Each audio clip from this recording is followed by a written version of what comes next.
You big dummy! I'm independent!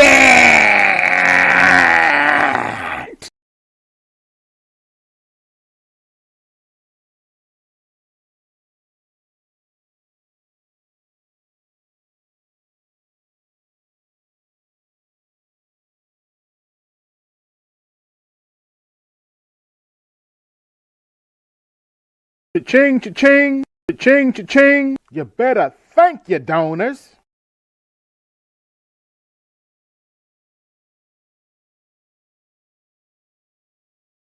I'm done with life, and it's all Jermaine's fault. It's always Jermaine's fault. I'm done.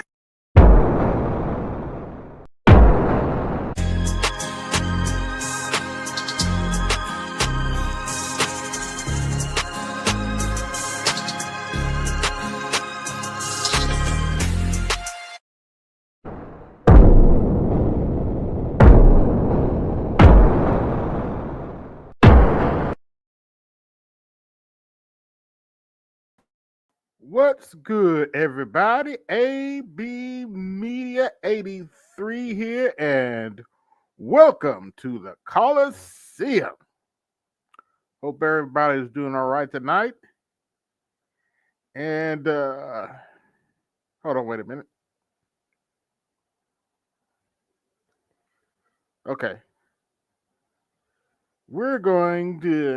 Before we get started, we're going to be talking about, before we get started, let me just start off by saying, go Pacers!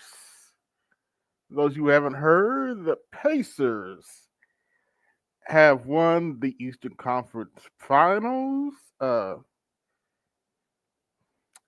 and we're going to be going to Oklahoma.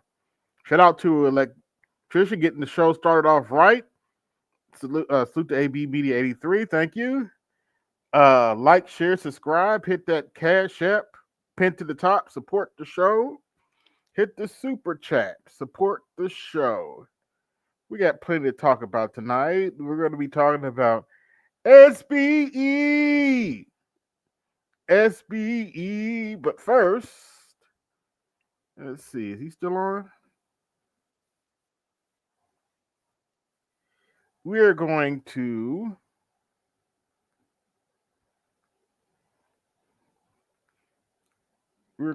just a minute try to get my thoughts out here. All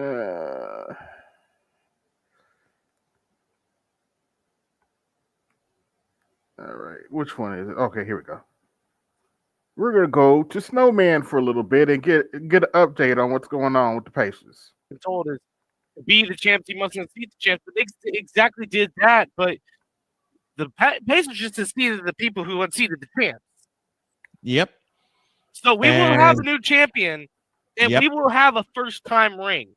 We will indeed, because Oklahoma City competed in the finals in 2012, lost to Miami in 5 games. Meanwhile, the Pacers played the Lakers in the World Championship in 2000, lost in 6 games. So we will have a first-time champion for the first time in a while. Final one more time. It's the Pacers 125 and the New York Knicks 108. We will definitely talk about this on Monday morning. Droid, thanks for hanging out with me tonight, partner. I appreciate it. Mm-hmm. Always, man. It's always great calling these games. And for sure, I'm going to always, try and show up when I can, whenever I can, and, try and do my best. We appreciate you. The whole crew appreciates you. Man, this young kid is going to be calling a lot of games, folks. So listen out for him. And if you get a chance, check out the Grilled Sportscast. Always very entertaining. They have a lot of fun there. Thanks to AB Media, Callie Greenshields, Victor Locke, Bruce Marmy, all coming in with us and chatting with us. Blake, thanks to you. Sick Niggy, thanks to you. And thanks to everybody that hung out with us tonight. One more time, your final. The Indiana Pacers take care of business, and they win it 125-108 to extinguish the Knicks in 6 games. We'll be back with you on Monday for Monday Night Baseball. Good night, everybody. All right, that was the Snowman. Covering the Indiana Pacer game. He also covers the Indiana Fever game. Well, we have to wait a couple weeks, but starring Caitlin Clark. But I've held in long enough. And there's Snowman. Let's get this party started. Y'all can come up now, and we can get this party started. But as the title states, it's always Jermaine's fault, even when it's not. Sometimes it's other people's fault, but we'll get to that eventually. Don't nobody say shit. We have AL in the building. Bam. But yeah. Hey, what's going on, Snowman?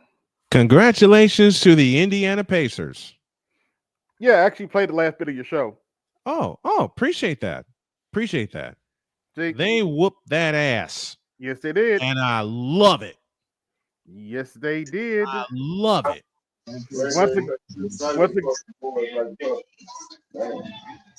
Once again, don't nobody say shit. What's good? What's going on, AL? Indiana got Eastern Conference titleship. Yep. What did they go do in the finals? Question. We can hear your TV, Pacers have conquered the East when nobody expected them to. And I love the title of this stream tonight. It's always Jermaine's fault, even when it isn't. Ain't that the truth? Yeah, we got to talk about. Unfortunately, we have to talk about. How can I say this? We have to talk about BGS's stepchild for a little bit today. If you don't know what I mean by BGS's stepchild, excuse me, BGS's wannabe stepchild, I am talking about Big J Triple X. Oh Jesus! What are you doing? This knucklehead, he called us. He called us a quote unquote hate group, and he cried.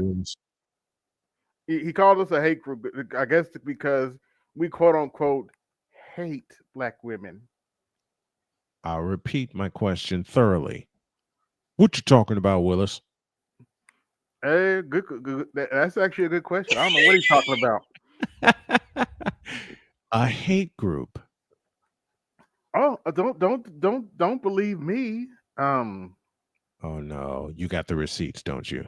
Yes, I do. Bring it on. Hear them for yourself.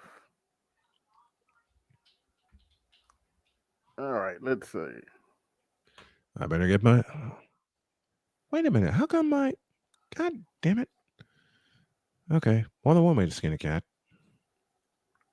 Hear this knucklehead for yourself. And actually, I'm going to put this on a certain speed because. Yeah, please. Speed. The stupidity is strong with this one. Is super strong with this one. What's going on, Namer? Let's see. Can we say the boys is a sack of hammers, or should I say a sack of a plastic bag full of ball peen hammers? I'll take both of those. By the way, if anybody doesn't know what I mean by that, in the UK, when they say you're dumb as a rock, they say you're a sack of hammers. I agree with that. What's going on, Louis? What's up, Louis? All right. Louis. But yo, and I know I'm saying black people. I'm talking about you white people too. Now he loves to talk about SBE. Oh no! You don't. For those of you who don't know what SBE stands for, hold on, wait a minute. Let me get my setup here for a minute. Let's see, virtual camera. I was wondering what that was. What? SBE. I was wondering what that stands for. Oh, that's the first time I'm hearing it. Well, nobody says it anymore because we debunked it years ago, but this jackass still uses it. So, oh dear Lord, you kidding me? He still uses that? Yes, he does. Yes, he does. He still uses it. Sadly. In the blue hell is never mind. Oh, there we go. All right.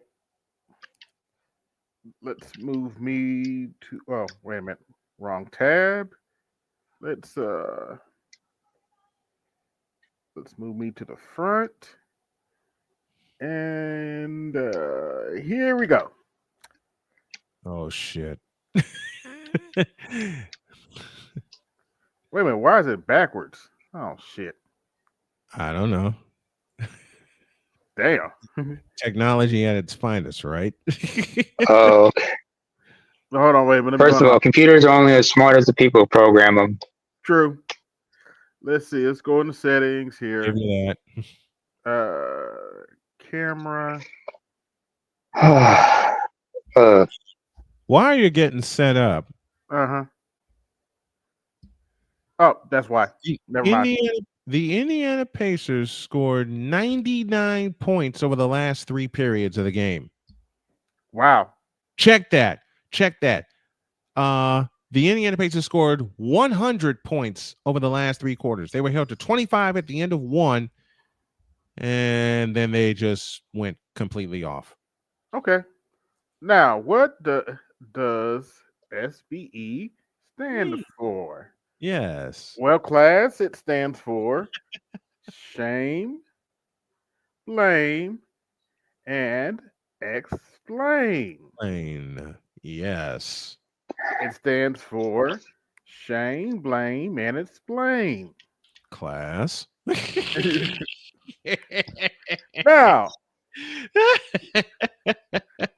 Now, class, let's go back to this let's go back to this video here. Let's go back to this idiot. Now, what's the title of his video? Oh no. It says no job, child support, sell drugs, manosphere, you don't deserve a woman. Now wait a minute, wait a minute, y'all. Wait a minute, y'all. Time. Class.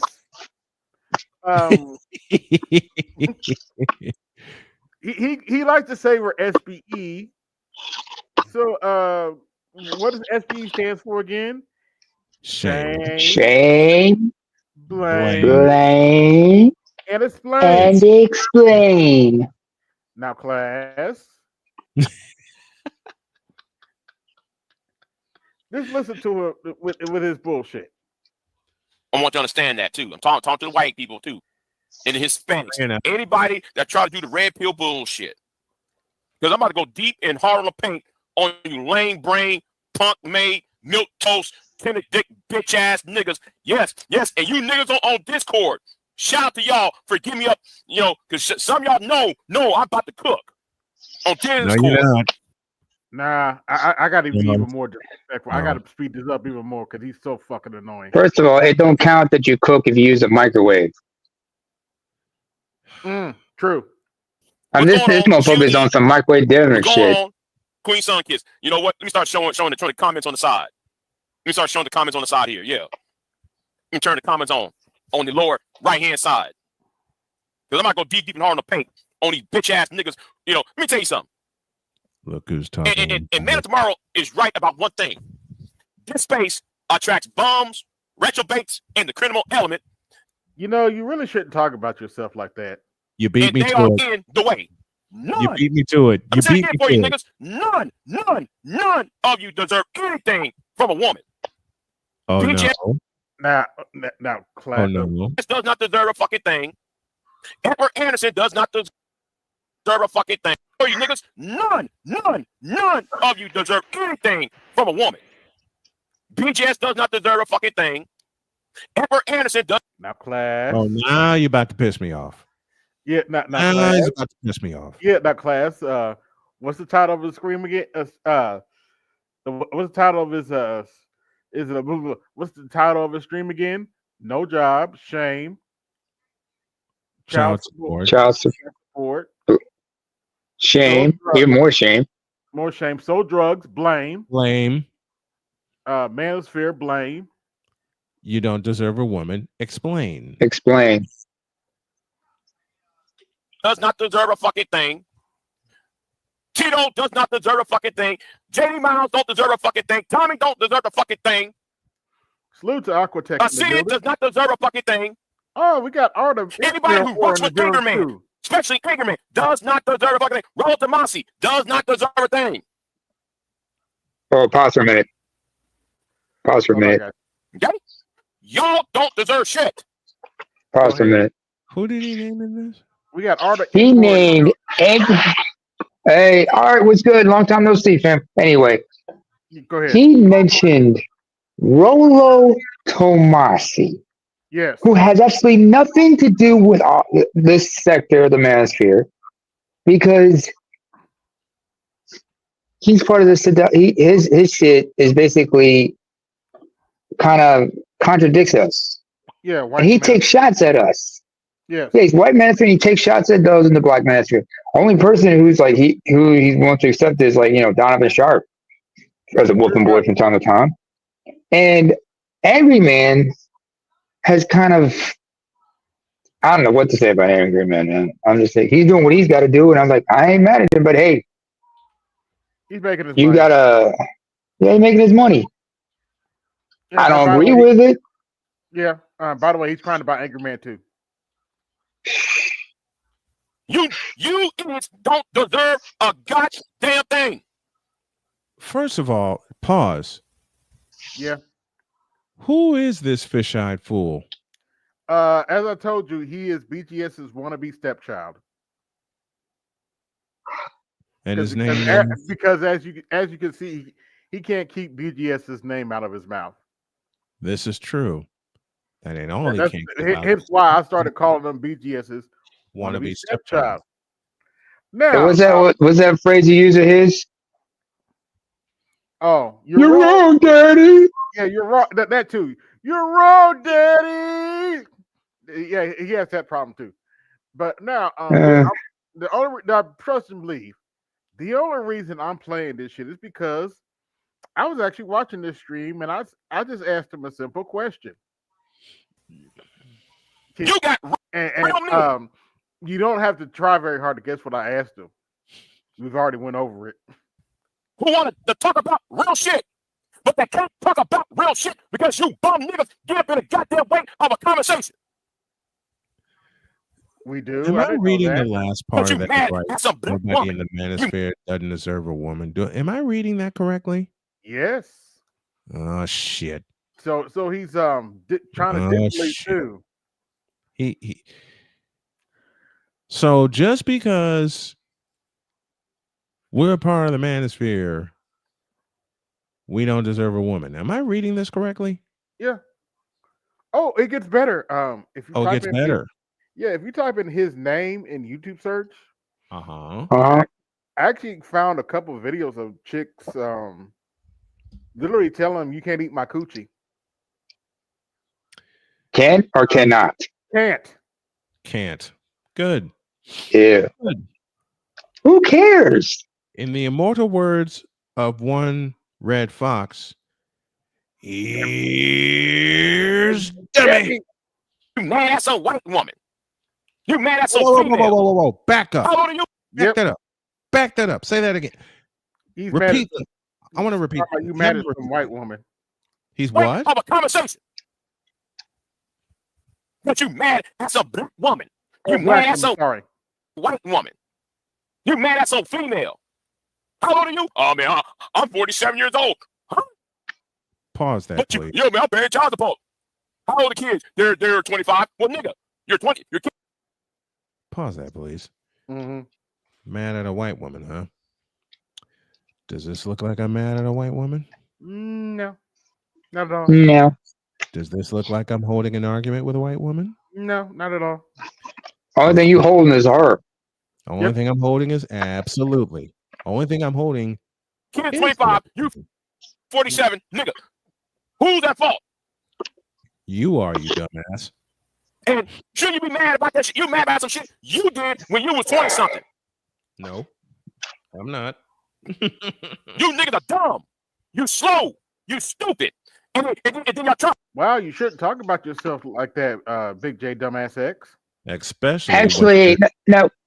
actually let him talk and just all we got to do is just back up, let him hang, let him give him all the rope he needs to hang himself with. Shit over here with that nonsense.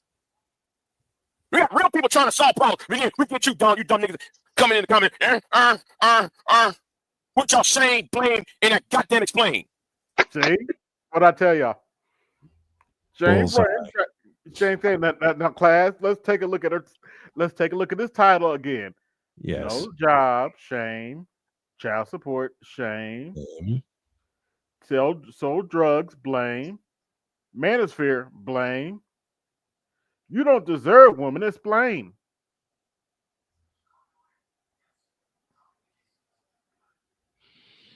Can't make this shit up.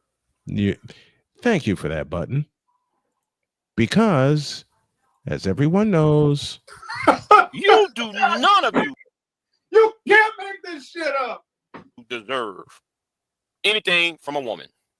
Whether that's dumbass sexual, whether that's financial, whether that's friendship, whether that's how can you say, whether it's friendship, guidance, female perspective, you do not deserve nothing from any woman for any reason. Please.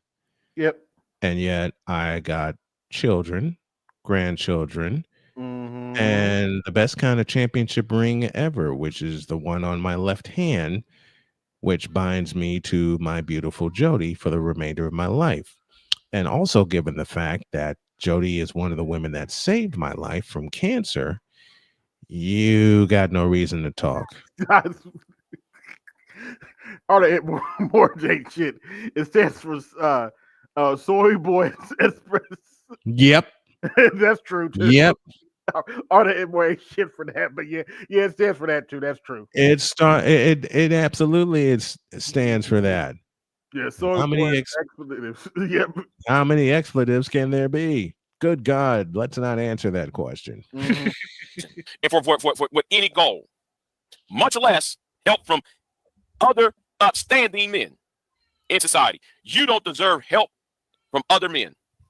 Men that could give you knowledge, men that could give you wisdom, men that can give you things that might help you, make you functional and stable in life. Oh boy. Pause once again.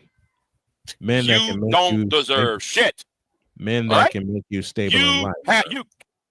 Yeah. Men that can make you stable in life, huh? Let me see.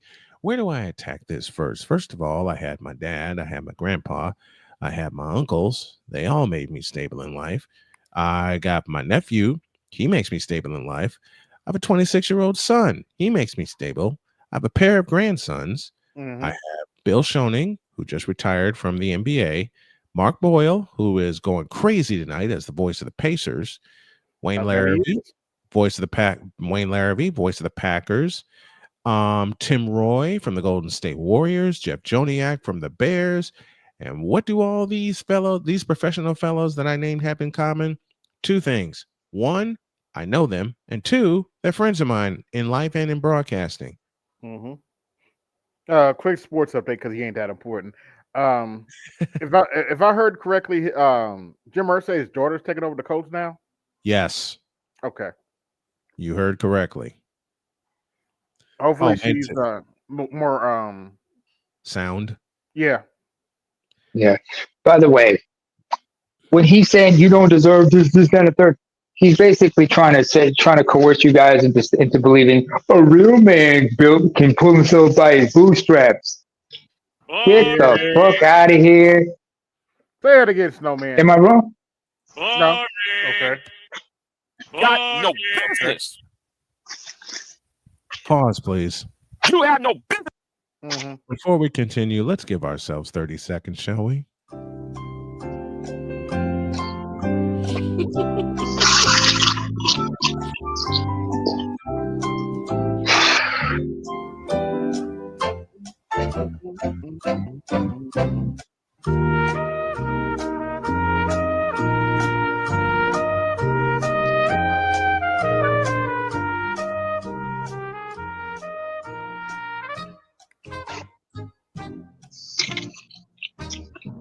Okay. What is that? This is coming online. The fuck is that? trying to shame, blame, explain, and trash What women. are you doing? Don't got a job. Yeah, Storm. Yeah, come on, Storm. You don't got a job when you're selling drugs, when you're on child support, when you locked up for raping a 12-year-old girl, when you're locked up on sexual harassment, when you talk about you slap your wife in front of a New Orleans police station, or get online just to debate with Chat GPT and AI. Now I could go down the AI route, but that's clearly over his head, and I don't care if you watch a nigga. I'll say that to your face. I could go. I could tell you what a language model is, but that would probably go over your head. You don't deserve shit. Okay? None of you bums deserve a fucking. Let me say it again. A fucking thing. You don't deserve shit. That's why you niggas mad. That's why y'all are mad. What are we mad about? Wait a minute. What are we mad about? I'm not mad. I'm not mad. That's why y'all. Oh, man, we gotta get rid of. We gotta get rid of Big J. Actually, you're quite entertaining right now. So why would we need to get rid of you? I'm gonna destroy Big J forever. Really, nigga? You can't even destroy the crime in Chicago, AJ seen red. Now, talking about crime. Crime now, is we got crime and black women, black pause for a minute, AP, please. Nigga. Now, why would we want to destroy someone when he's good, when he is an absolute master at destroying himself? You fool! You can't get more natural than that, man. Yeah. But you sold drugs, nigga. This shit up. You have got to be shaving me. Complaining about black women did this, black women did that. Just a minute. But you got. He reminds me of oh God, here I go with this joke for the first time tonight. He reminds me of a follower of okay. Oh, bronzexual. He might be a bronzexual. You never know. Yeah, listen to the vehemence in his tone. But yeah, you sold drugs because you were jealous of some nigga driving a BMW in a Lexus, and then you got the fucking nerve to turn right back around. You got the nerve. You got the nerve to turn. Okay, he's getting on my nerves, so I got to skip to the part where I chime in. You big dummy. You no paycheck.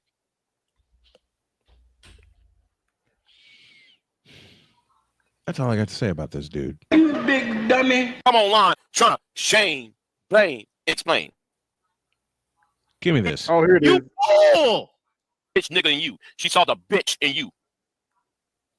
Yeah, who hasn't seen the bitch in you, you fool? Okay? Pretty you much. Don't deserve fucking shit. Okay? You fool! You don't deserve love. You don't deserve pussy. You don't deserve companionship. You don't deserve fellowship. Pause you don't deserve friendship. And every one of those things you say we don't deserve, we all have. What's your situation, you asshole? Is he wearing his blue suede shoes when is he wearing his? There. Yep. And as you can see, what? Sorry. Was he wearing his blue suede shoes when he was going on this rant? Was he wearing his blue cape? Good question. I don't know. But anyway, as you can see, I'm asking, aren't you shame, blame, and explaining now? Excuse me. Especially online trying to shame, blame, and explain. Why you always lying? I don't know why though. You're here, AB. Because I'm gonna tell you right now, I'm not BGS. AB. No shit. So go back to read y'all's y'all false thing about the Monahan report. AB. Hey, Artist. Wait, I got you. Hey, Artist, he's still in the channel. He talking to you. Go back over there. Over there at the Master Teachers channel. Because here's the thing, y'all are a hate group, and that y'all part. We're a hate based on what flag? He really called us a hate. And y'all want to blame black women or women in general for how fucked up your lives are. What the hell's going on out here? Can I get hey, folks? Go on here and lie. You just gonna sit there and lie about that. I just came off doing a Pacer game and I'm providing some sound bites. Can a snowman get a snowman sound effect, tax and effect, please? Yeah, like, share, subscribe, hit the Cash App, support the show. Oh gosh, this is too easy. Mm-hmm. This is too that easy. child support law, that DNA child support law in Tennessee. Come to find, the nigga didn't even know the name of the representative who wrote the bill. Yo, man, the black manosphere, we do great things. Yay. I asked BJS, okay, BJS, what was now? Hold on. I'm gonna highlight you now. I'm gonna highlight you because you're the pupil. Oh, I'm so scared. Oh my gosh, he's highlighting. Oh, He's highlighting you. Oh, oh, I'm so whatever we will scared. do. Of the master teacher. So your boy said that your boy BJ said we helped y'all helped pass a bill in Tennessee about DNA child support. Mm-hmm. Fraternity, not fraternity, the father DNA and all that shit, right? So I asked BJS, okay, who wrote the bill? That's all I heard was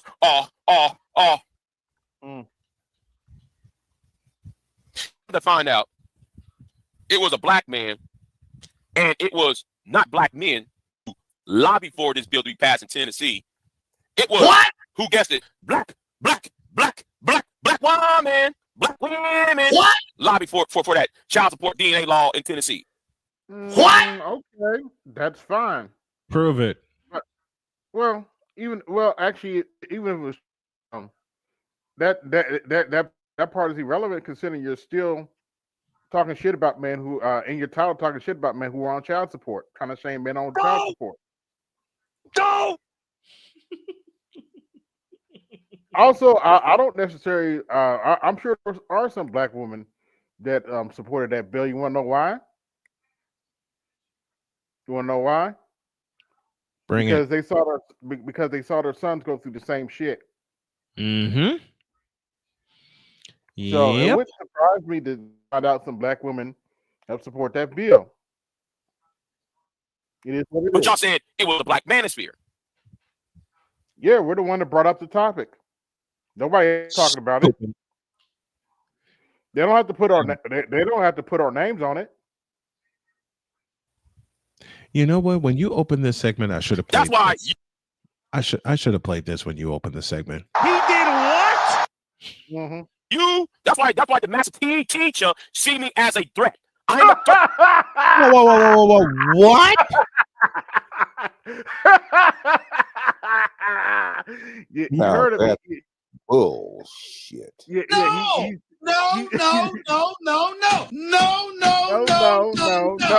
Take off the weed. Seriously? Yeah. I mean, First of all, he sees the master teacher himself, no, our dear friend, is supposed to see this jackass as a threat. Did I hear this correctly? A threat to what? What type of threat are we talking here?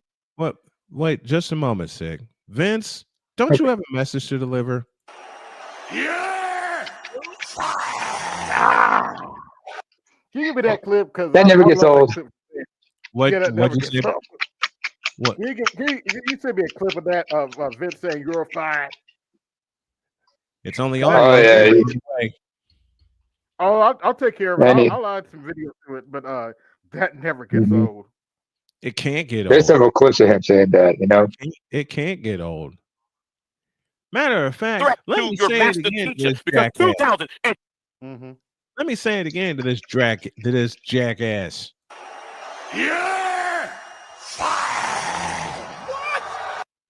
26 is about to happen. Say it again. 2026 is about to fucking happen. Yeah, in about let's see, June, July, About 7 August, months. Yeah, about 7 months.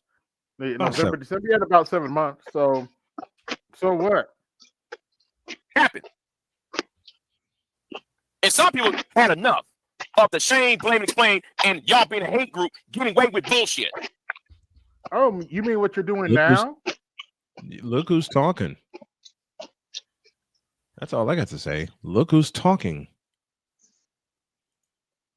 Oh, you're a threat based on what facts? No. Your boy didn't know no facts. I'm a threat because he sees me as a threat. That's why he keep tagging me every goddamn day. Give me this. Give me this button. Give me this button right now. BGS is supposed to see him as a threat. We'll let the master teacher respond in his own words. Now that's bullshit. Bullshit. Or AB's favorite. Bullshit. Mm-hmm. Bullshit. Bullshit. He only tags your dumb ass because you mention him every 5 seconds. You can't keep his name out of your mouth. Dumb fucker. Let me ask you something, AB. How come your boy does not debate MOT? How come your boy does not debate Remil? How come your boy does not debate the Black Brain Trust or Mike V? Hold on, wait a minute. I have a specific answer for this. He has debated everybody. I can't speak for Remil.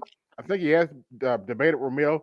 I've debated Mike V and MOT on my own channel.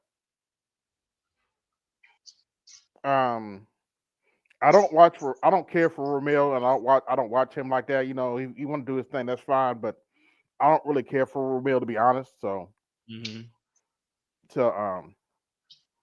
I don't watch him like that, but you know, on an open, on a neutral ground. This is neutral, you dumb fuck. Yeah, we did that. It's called Art New Stall, and he's debated both of MLT and Mike V on my channel at one time. So yeah, and it was basically neutral ground. I had to tell some people to calm down while Mike V was up. So, and I don't agree with Mike V on almost anything. So, yeah. Why is that? Your sound's coming. Your sound's on the way. And we need to start dragging y'all to the whole other Congress and ask, are y'all a hate group? And if not, then what is this is? That's what needs to happen in 2026. Whoa. Freeze y'all. Yep. What is this is? Did he? Yes. I did not just hear that. I did not just hear that, did I? What is this is? Y'all hate speech. Y'all arguing from shame, blame, explain is nothing more than an argument from the position of fucking weakness. But let me talk to this. Oh, once again, he's just telling on himself, really. Other nigga. Yeah, he is. Not really talking about BGS though, but since AB want to come over here and make it about BGS, okay, I could BGS in it, but I don't give a fine fuck. Okay. When did I hold on? Wait a minute. God, are you kidding me? First of all, if you notice, he mentioned BGS long before I made a comment. Yep, he sure did.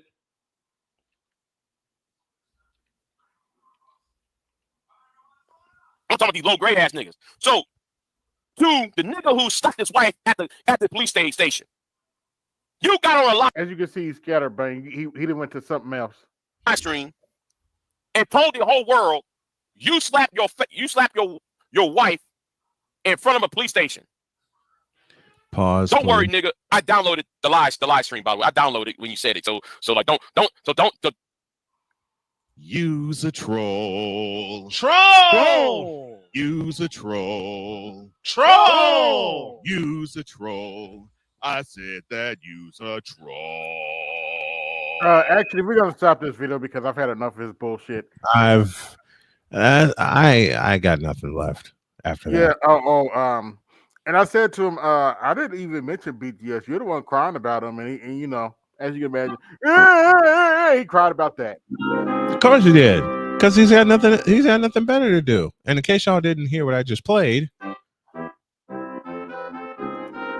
Yep, hold that for 1 minute, because I got one more All thing right. to say.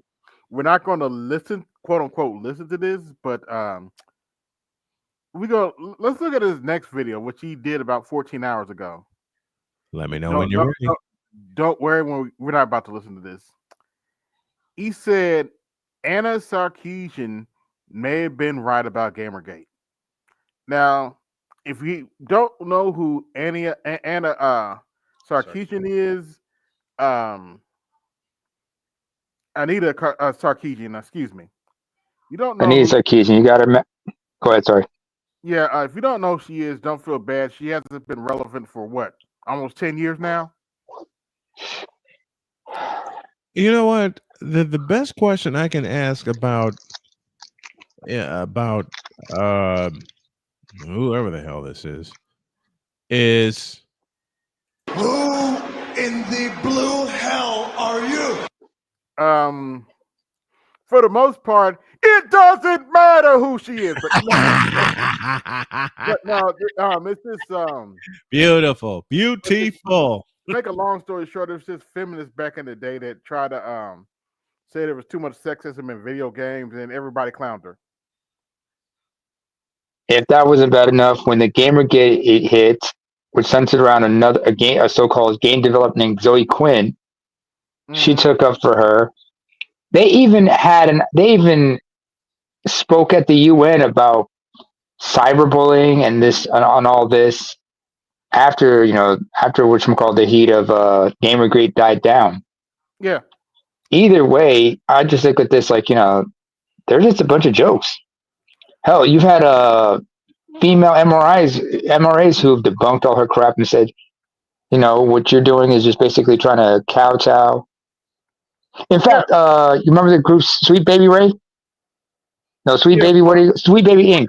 Yeah. They picked up where she left off, basically, because that's what they're about. Her influence is right there when you think about it. Yeah, but everybody's clowned this woman. I haven't heard anything about her in years. This idiot decides to do the scream. She may have been right about Gamergate. We're supposed to take you seriously. Yeah. Okay. I know how to. On the front end, I put this question. He did what? And on the back end, I put this question. Are you kidding me? Now I wish I was kidding you, but let's have fun. Let's go to some TikTok. The blue hell did you just put in front of me?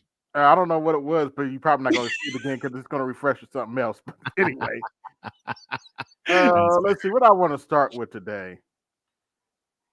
Since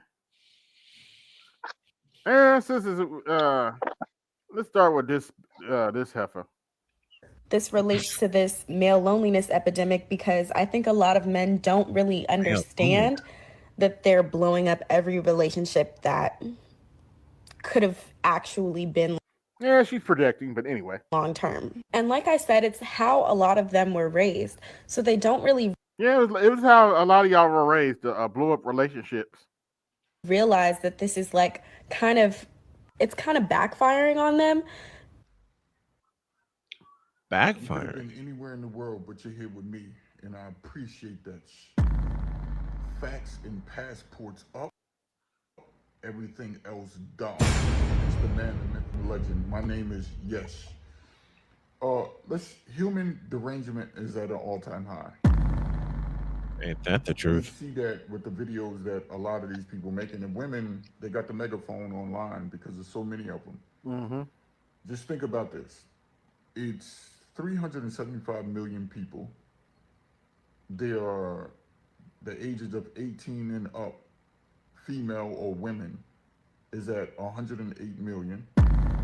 The males or men in the United States of America are at 100 million. There's an 8 million difference disparity between men and women. Right? Yep. So that means there's 8 million more females at 18 and over than there are men. Look at the disparity. All right. Then we have the ones that frequent places like TikTok at 61.4, and men are at 30.6, 38.6. Just think about that number. So there's more women coming on TikTok than never before, right? Then think about the number that you have when you look at content creators. It's 55.8 or 7% of 55.3% are female. 55.3. and it's 44.6 are male. 44.6, 44.7. Just think about that disparity. So they frequent TikTok, they make more videos, they create more content than men do. And many men on here create sports, they create gaming content. Yep. And you have a significant amount who are creating relationship and dating topics, and then everything else in between. Just think about that. So they say there's a loneliness male epidemic. Well, let's just look at this. The reports, Pew Research, and so many others say that if you make over $39,999 a year, you go overseas, right? You're more likely, 28% more likely to travel overseas internationally than those who make less than $39,999. Well, let's look at that. Black males make up weekly $935. Hispanic males, $908. White males, $1,215. Asian males, $1,500. And that's just on the average weekly income, right? The black females make $887. Hispanic, $825.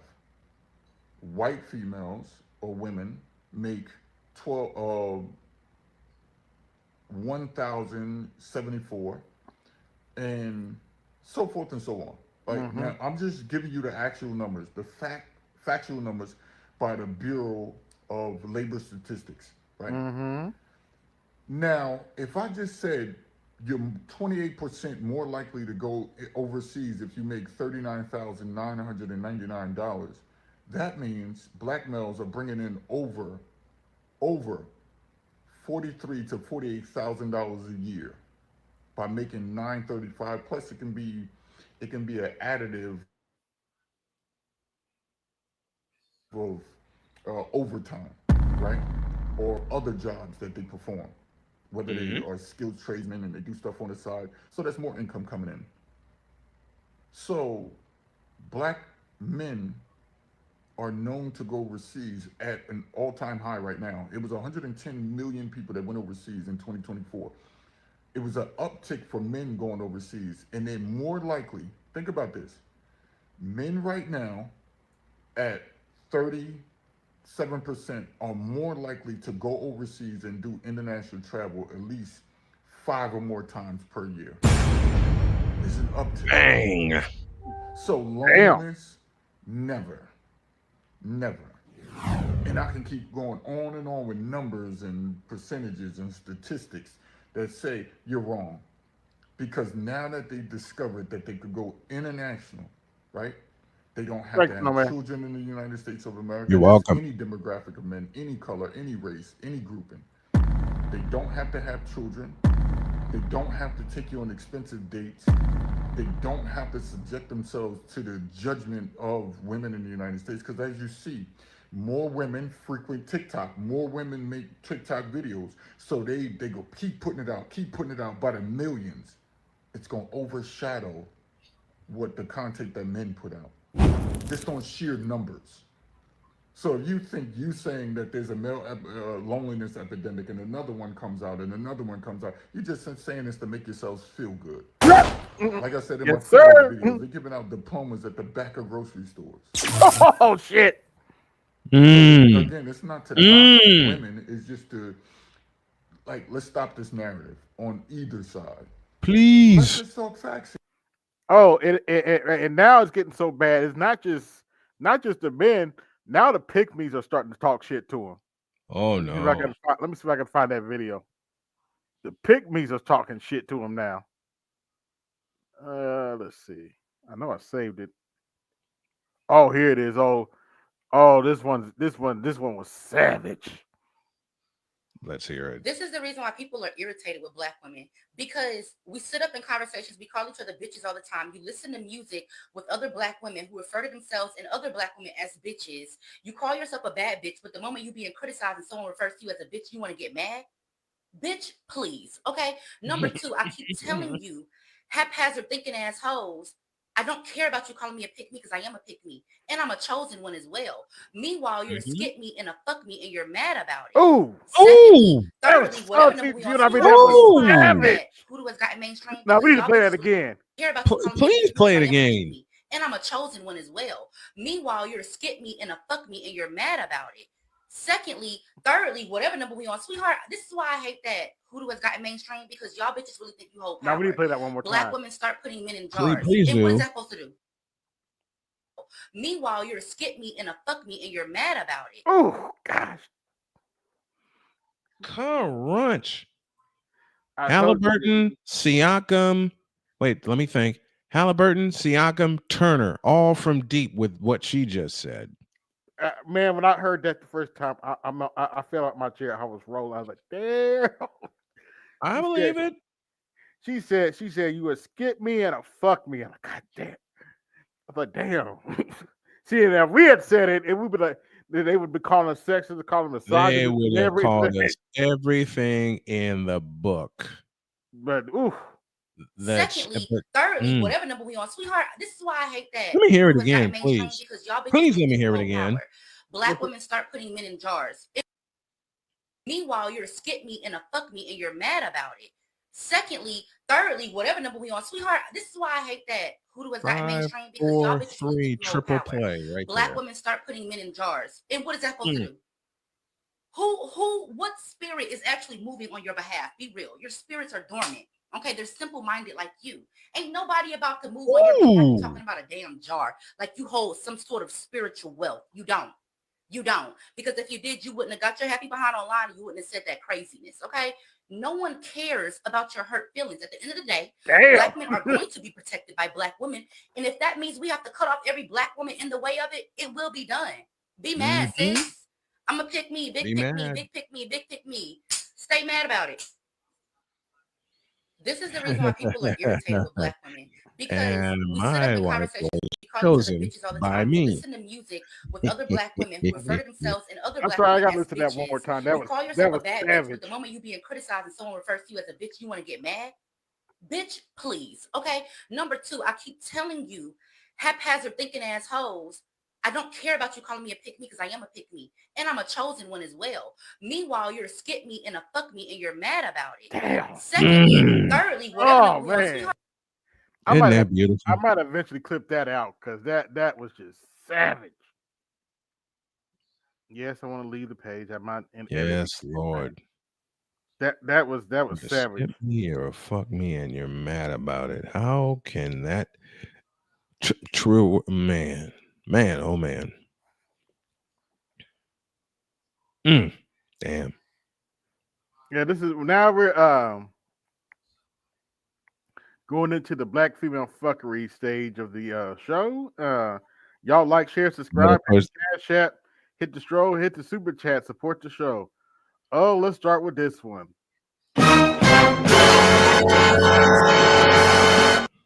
I had to get that one. 7 kids, 7 different baby daddies. Yeah. Yeah, you heard that right.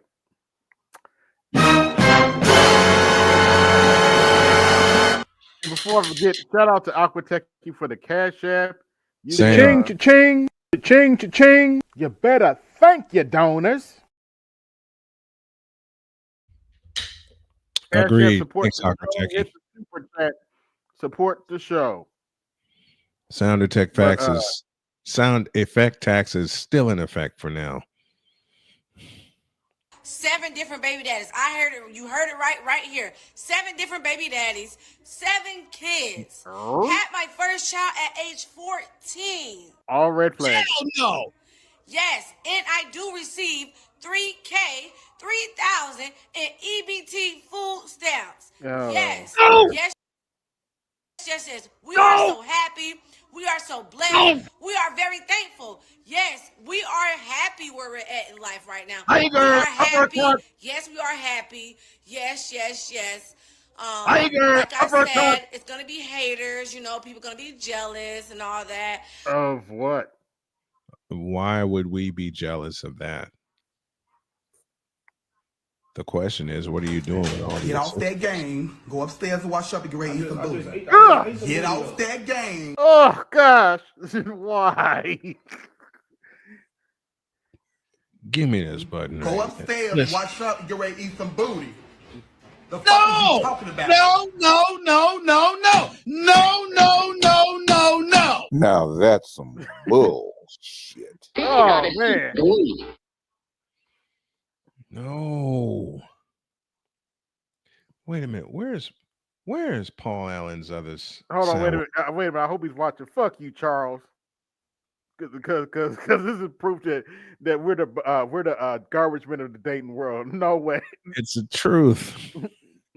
Oh, God. Goodbye, baby. Go, I found it. Get off that game. Go upstairs and wash up and get ready to eat some booty. Get off that game. Because there are parents who believe because I raised you, I paid for you, put you in them schools, those colleges, and private schools. I fed you and clothed you. You owe me. You owe me. So a child that didn't ask to be here, which is just a product of your good time, didn't ask to be here. Right. It was a product of you having a good time. Right. Yep. You were supposed to raise them, and now they owe you. No. The Bible says you were supposed to take care of that child. You were doing that on assignment from the Lord. Side note, the Bible also says both in the Old and the New Testament, you're not supposed to provoke your children to wrath. Both in the Old and the New Testament. Several times over on both counts. But nobody want to talk about that part of the Bible. You know why? Lord, he gave you a child. You were supposed to take care of them. Please help me understand. You are supposed to do that much. Right. If you didn't do it, you would have been a wicked parent. But to say that they owe you, means that is not a ministry. That looking at some of you NBA players, yeah, I said it. Talking about you buying your mama. Talking about you buying your mama house. I'll say it even louder. Not just some NBA players and I'm looking at some NFL players too. The only ones I think that really get it right are the baseball players. Because for the most part with baseball, it's men that help them. Why the fuck is we still referring to niggas as men? Like they generalize all women and call us hoes and bitches. Why the fuck are we still calling them men? Every 5 I believe that's a bonnet. minutes, bitches this, hoes that. Why are we Go back to the beginning, please. I can't believe I'm gonna do this, but Why the fuck is we still referring to niggas as men?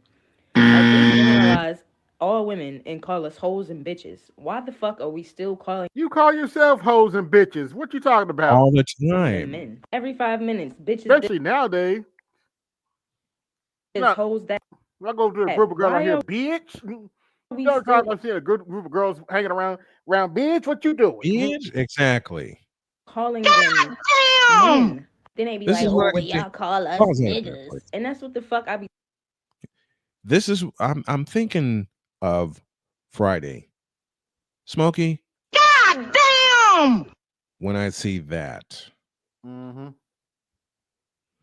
Talking about trying to separate yourself from the black woman. Bitch, we all niggas to the white man. Fuck is you talking about? Like misogyny is so deeply ingrained in their brains. You mean misandry is so deeply ingrained in your brains anyway? Your child ain't your lottery ticket. Yes, they are. Your child ain't your lottery ticket. And you can't look at your lottery ticket when they get married and be like, oh, the wife or the husband, I got my lottery ticket. Oh, yeah, baby. The money that went out the door. No. See, we got the master teacher in the building. Master teacher is here. What's going on, folks? DGS, we needed Vin Scully to call Shohei's home run last night and tonight. That's all. We needed the power of Vin Scully to describe that. Yeah, we already went over your stepchild, and I'm not going over it again. You don't have to. Yeah, I'm sure you're gonna sit down and bust out laughing. He says he's a threat to you. He said BTS was a threat to him. But no, he did say that right. I got it wrong. He said Big J said he's a threat to you. Yeah. Okay, maybe he is. Maybe something I don't know. That's like saying The smallest offensive lineman I can think of is a threat to Lawrence Taylor. It's like saying Angel Reese is a threat to Caitlin Clark. Yeah, pretty much. Try to make it too hard. Good. That's a great. Damn. And they want these kids to stay single. They want the kids to stay single because if they're single. Me too. Damn. Hold on, wait a minute. I gotta show BGS this one. Yeah, what was she 1 for 9 tonight? Something like that. Yeah. 4 for 13. 4 for 13. Okay, because she was 1 for 9 at halftime. She wound up 4 for 13. Okay. You need to watch this one, BGS, and I'm not going to even play any sounds until it's completed. Yeah, the Pikmi. Let's just say the Pikmis are starting to fight back. This is the reason why people are irritated with Black women, because we sit up in conversations, we call each other bitches all the time. You listen to music with other Black women who refer to themselves and other Black women as bitches. You call yourself a bad bitch, but the moment you being criticized and someone refers to you as a bitch, you want to get mad. Bitch, please. Okay. Number 2, I keep telling you, haphazard thinking assholes. I don't care about you calling me a pick me because I am a pick me and I'm a chosen one as well. Meanwhile, you're a skip me and a fuck me and you're mad about it. Secondly, thirdly, whatever number we on, sweetheart, this is why I hate that hoodoo has gotten mainstream, because y'all bitches really think you hold power. Black women start putting men in jars. And what is that supposed to do? Putting men in jars. What spirit is actually moving on your behalf? Be real. Your spirits are dormant. Okay, they're simple-minded like you. Ain't nobody about to move on your behalf. You're talking about a damn jar. Like you hold some sort of spiritual wealth. You don't. You don't. Because if you did, you wouldn't have got your happy behind online and you wouldn't have said that craziness, okay? No one cares about your hurt feelings. At the end of the day, Black men are going to be protected by Black women. And if that means we have to cut off every Black woman in the way of it, it will be done. Be mad, sis. I'm a pick me, big pick me, big pick me, big pick me. Stay mad about it. Yeah, stay mad. Yeah. And they're going to stay mad. Mm-hmm. They're going to stay mad. Yeah, they're all pick me's. That's your challenge. Give a fuck about none of that. I'm spending money. You gonna give me what I asked for? That's right. I'm special to you. Okay, this is definitely the old nigga coming out. Okay. Young Black men. I'm gonna say this to y'all one time. If you dating a bitch and she talking like this to the people who preparing her food, walk away. Walk away. Off. Yeah. Yeah, that's an automatic red flag. Walk off like Kirk Gibson did to Dennis Eckersley in 1988, baby. Yeah, when she looks around, off. When she looks around, you're not there. So where'd you go? Walk off like Scott Pasetnik did to Brad Lidge in 2005, and I was there for that one. Walk off. It actually gets worse. Actually, I'm sure it gets worse. I'm special to you, Italian baby. American cheese. Yes, ma'am. Pause now you're ignorant bitch. Your mama the bitch. You faggot ass fag. Pause that a minute. Pause that a minute. If you're dating a woman like that and she's talking like that, just God damn it, let's go. And bolt. Yeah, walk off. Yeah. Run faster than Roger Craig through the Rams defense. Or run faster than Eric Dickerson through the Cowboy defense. And see, she's so dumb. Bo Jackson hitting the corner. Against Denver or Seattle. See, I've talked to enough food workers. I know. Same. I worked in the industry. Same. I know. These people probably they spitting in their food. I was listening to one chick talk about how she worked in this pizza place, and she saw her bullies pull up and was messing with her manager. And she started to go out to help her manager. And the manager said, "No, we don't need to do that." So they started making the bullies pizza. She said her manager threw that cheese on the floor and stomped on it, and picked it back up and put it back on the pizza. I was like, "Damn." Yeah. I've seen it done. I've worked in the industry. I've seen it done.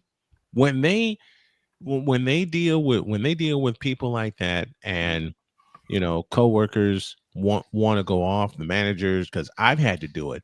Manager pull them aside and say, "Nah, we got this," and stuff like that, and stuff like that happens. But you hear attitude like that, you better walk off quicker than Kirk Gibson did on that backdoor slider against Dennis Eckersley. Damn it! Yeah, I've seen. I think I've seen this this one before. Oh, okay. Yeah. So you walk off. Well, first you try to grab her by the arm. Hey, baby, calm down. Okay. Mm-hmm. And if that don't work, you're gone. She'll look around, and you're not there no more. Yeah. Where'd you go? Wonder where you are, and you're flying. You're flying out of there like John. You're flying out of there like Jerry Rice on a slant. Mm-hmm. Yeah. He's easy out the back. Okay. Yeah, reminds me. Hold on, wait a minute. Which reminds me, shout out to the late great Patrice O'Neal. He did that to his girlfriend. Mm-hmm. Told the story how his girlfriend was talking. I think it was a GameStop employee or something. Mm-hmm. She was talking shit. He walked clean off. Mm-hmm. And she turned around like, "Where'd you go? Where'd you go?" No, I ain't defending that. No, I've had to do that several times. Nope. She only do it once. She ain't gonna do it again. I've had to walk away, and did walk away happily from that. And because they always turn around and look for your approval. You're not even there. Mm-hmm. Where'd you go? Mm-hmm. Mm-hmm. First girl I ever dated did some shit like that, mm-hmm. and wanted me to go to a Super Bowl party with her. Man, me and my friend left her ass in Giordano's and bolted. Mm-hmm. Went and celebrated Super Bowl 27 somewhere else because it wasn't gonna be there. Yeah, now we're gonna watch a nutball try to defend Deontay Cal. Bless her heart. Who? Oh God. This nutball is gonna try to defend Deontay Cal, but didn't tell on herself. Oh, and the whole Deontay Cal conversation is actually hilarious and like partially predictable because men are doing what they always do when they're forced to like take responsibility for their actions. And there's probably a word for it, but you know that trope of like when you catch a man cheating and then you like confront him about it, and you're like, "Hey, you texting this bitch? You took her to Nobu in my fucking car wash." Now, whose fault is that?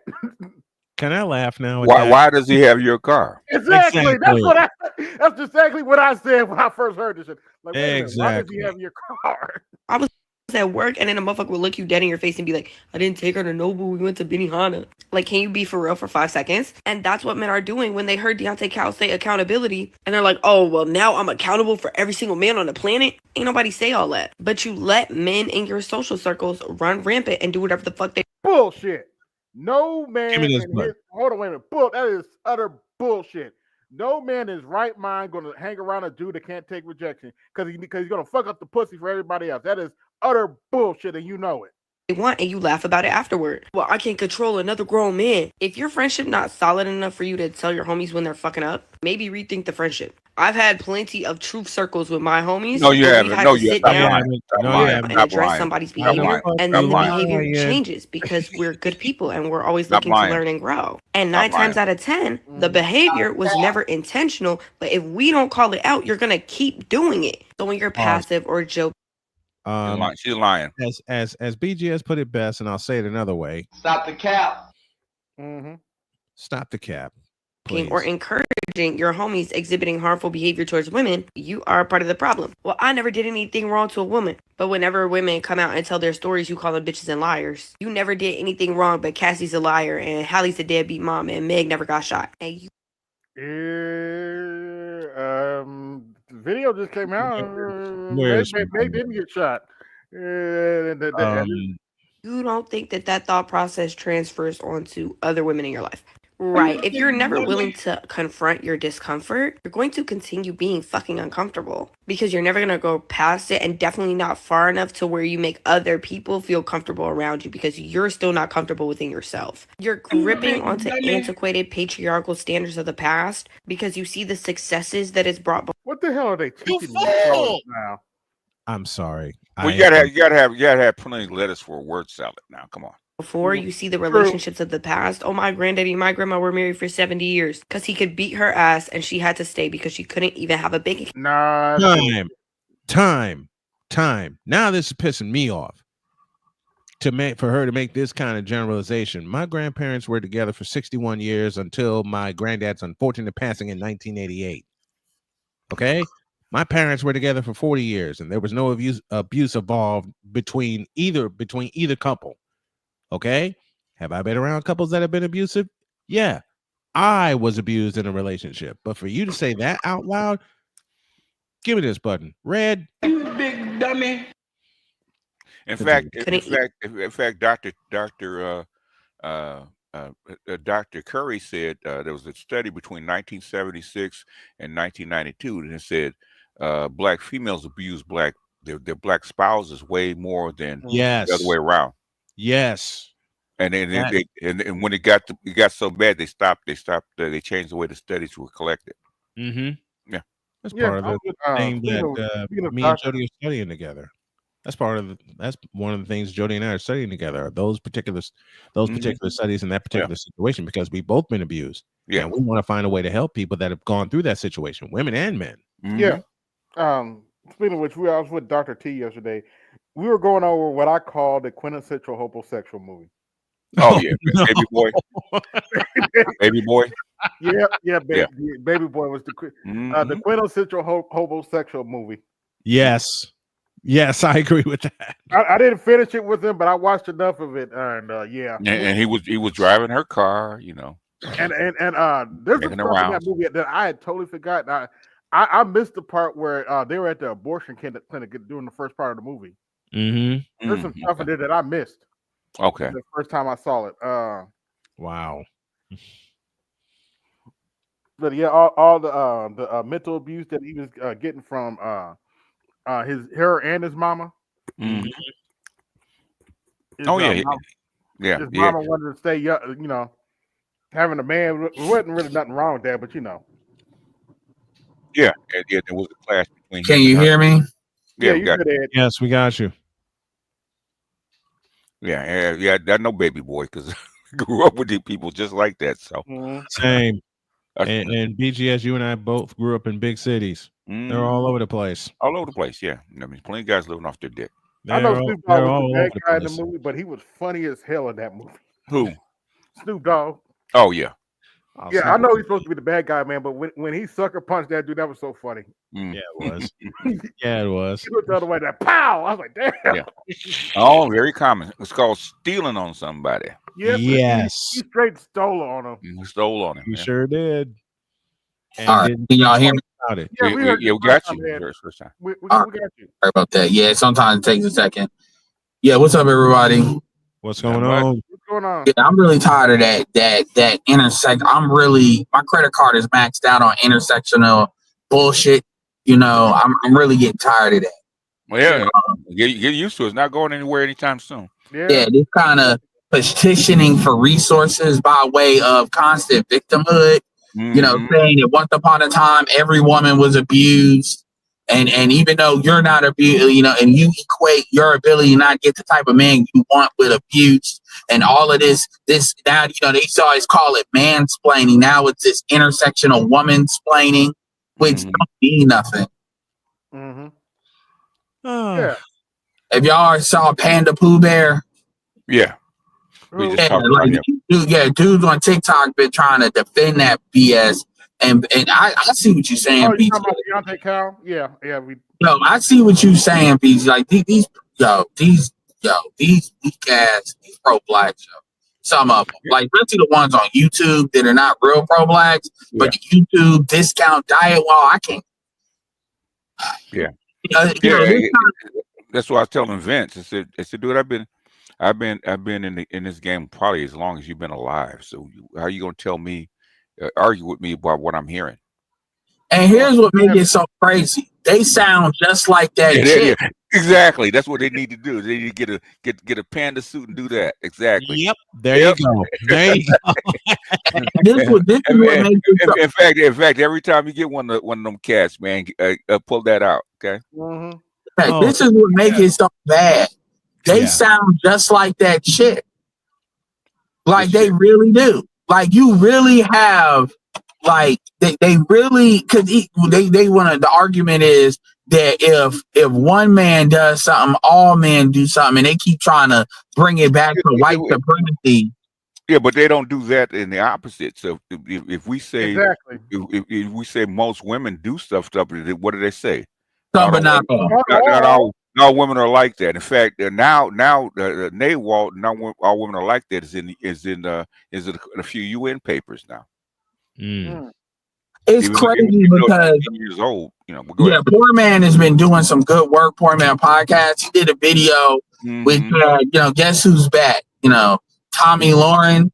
Now that Tommy Lauren is married, she ain't got to worry about being leftover. Who she get married to? She was on Laura. Apparently, she married an athlete. Okay. She married and somebody high up. But I gotta look at exactly who he is, but he's not like. She found an arranged marriage to take her. Okay. Yeah, exactly. Yep, she's 32 now, and damn near looks the same age as Laura Ingraham, but she was on Laura Ingraham, and she doubled. Remember that thing she said, and white dudes checked her, and she had to apologize. Yeah, she basically brought that bag back out, talking about there's not enough men for all these women that want to be married, and these because the new buzz term is stay at home son. Yeah, it sounds like son husband in the black community, does it? Yeah. All they do is copying what black people say and change the word. It's crazy. And they were basically lambasting men so hard. It was So I mean, what else is new? Yeah, and then now they're bringing up podcast bros and like these random selected podcast dudes. Now that what they're trying to do is now they're trying to present a better veil that kind of emulates what these people are looking at. But it's very obvious that these are not like real podcast guys. They got this kind of earnither leisure kind of feel to them, but white. So it's like all of them look good. They look like women will want them. All of them magically lift weights. All of them just have a certain look to them. Like they're very selected. Yeah. Now, for my next segment, all I have to say is simp alert, simp, simp, simp, simp, simp, simp, simp, simp. Somebody put a battery in that smoke alarm.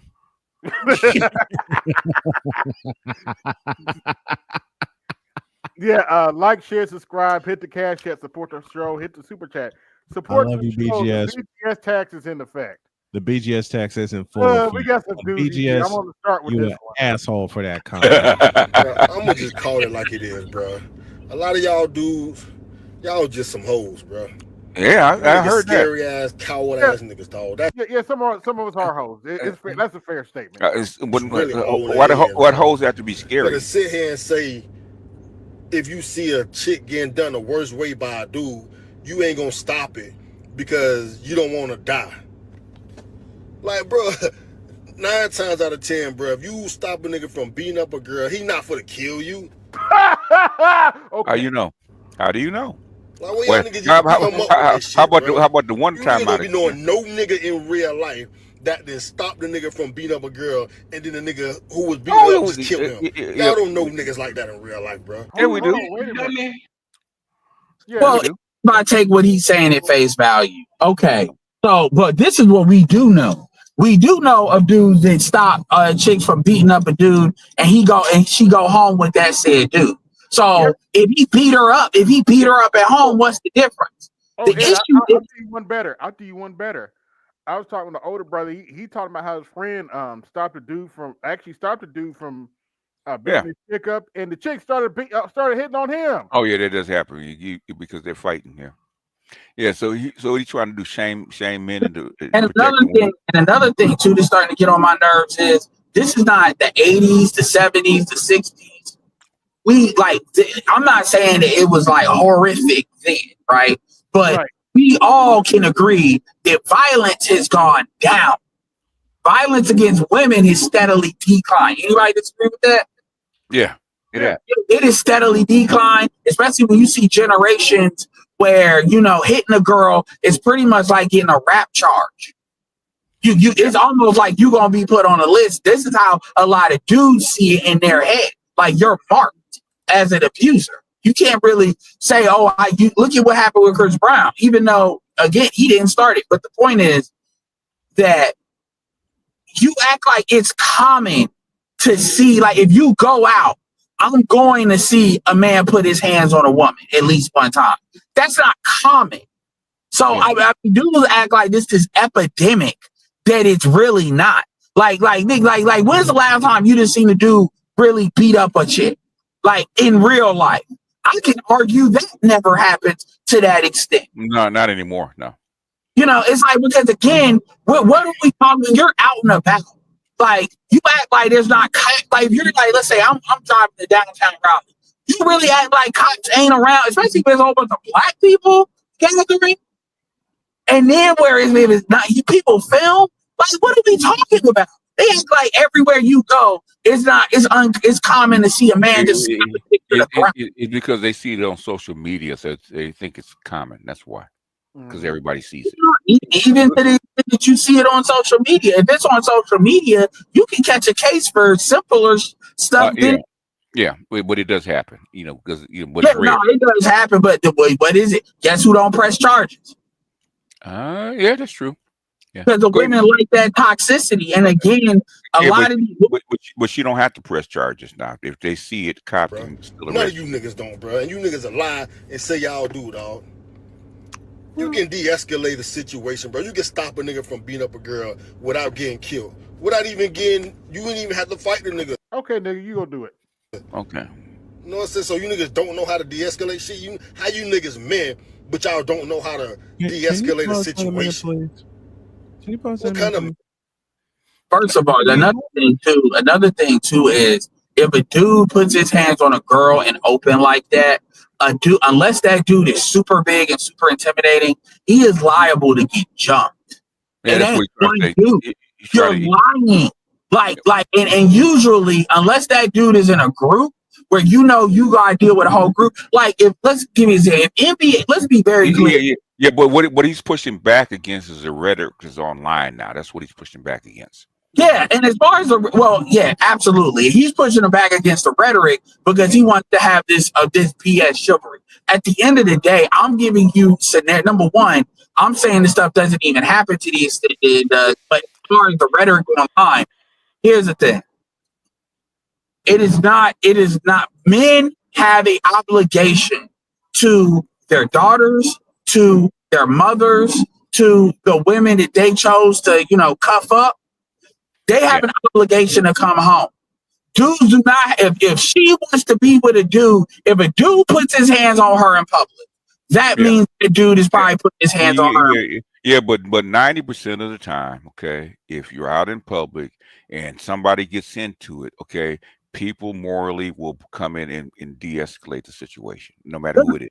Now, some dudes are now starting to film, but another thing too is the reason why you see that, because a lot of times it's not, again, even the way he frames it, a dude beating up a girl. How do you know she didn't start that and he's trying to deal with it?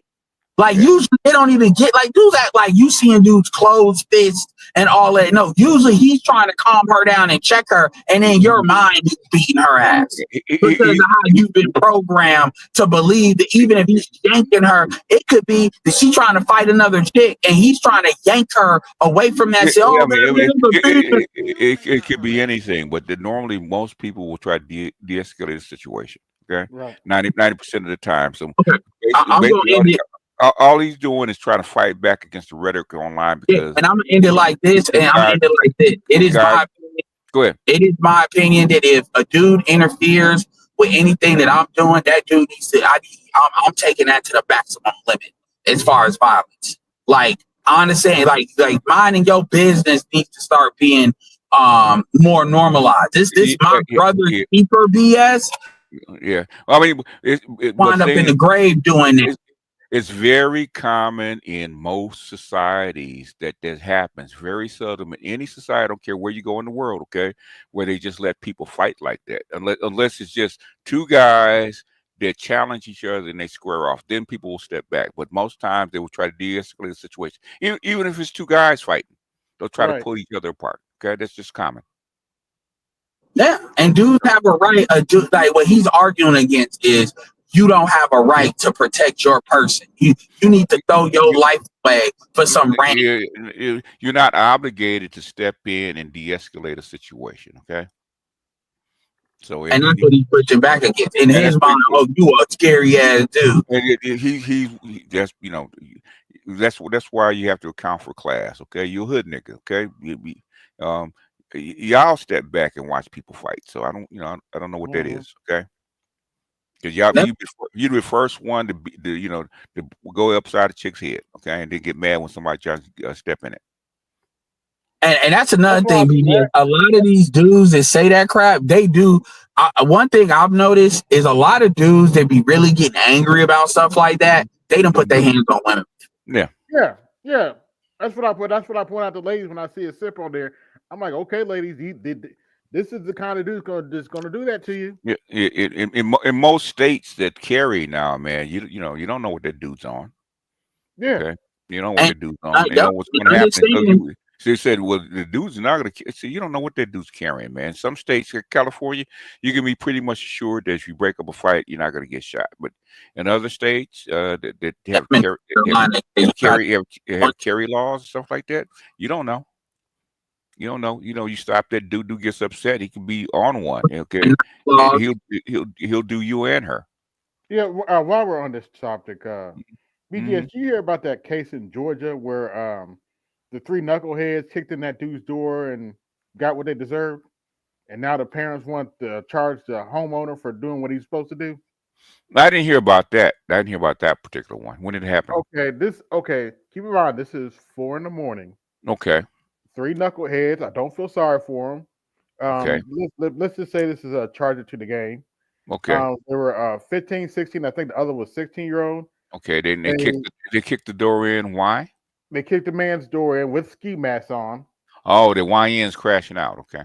Loaded with guns, and they fucked around and found out they're all 3 dead. Oh yeah, it's supposed to be. You got sent to the upper room as a accountable commentary. Somebody kicks your door in 4 o'clock in the morning with masks. I don't care what state you in. Okay. All the cops gonna do is come in and pick up the bodies. That's all they're gonna do. Pretty much. Yeah. And they shot, and it was the video showed that they shot first, and the dude took him out. And on top of the fact, his family was in there. I mean, if 3 people show up at mask at my door and start kicking on it, I'm not gonna, I'm gonna shoot them through the door. I'm not gonna wait for them kicking the door. Okay.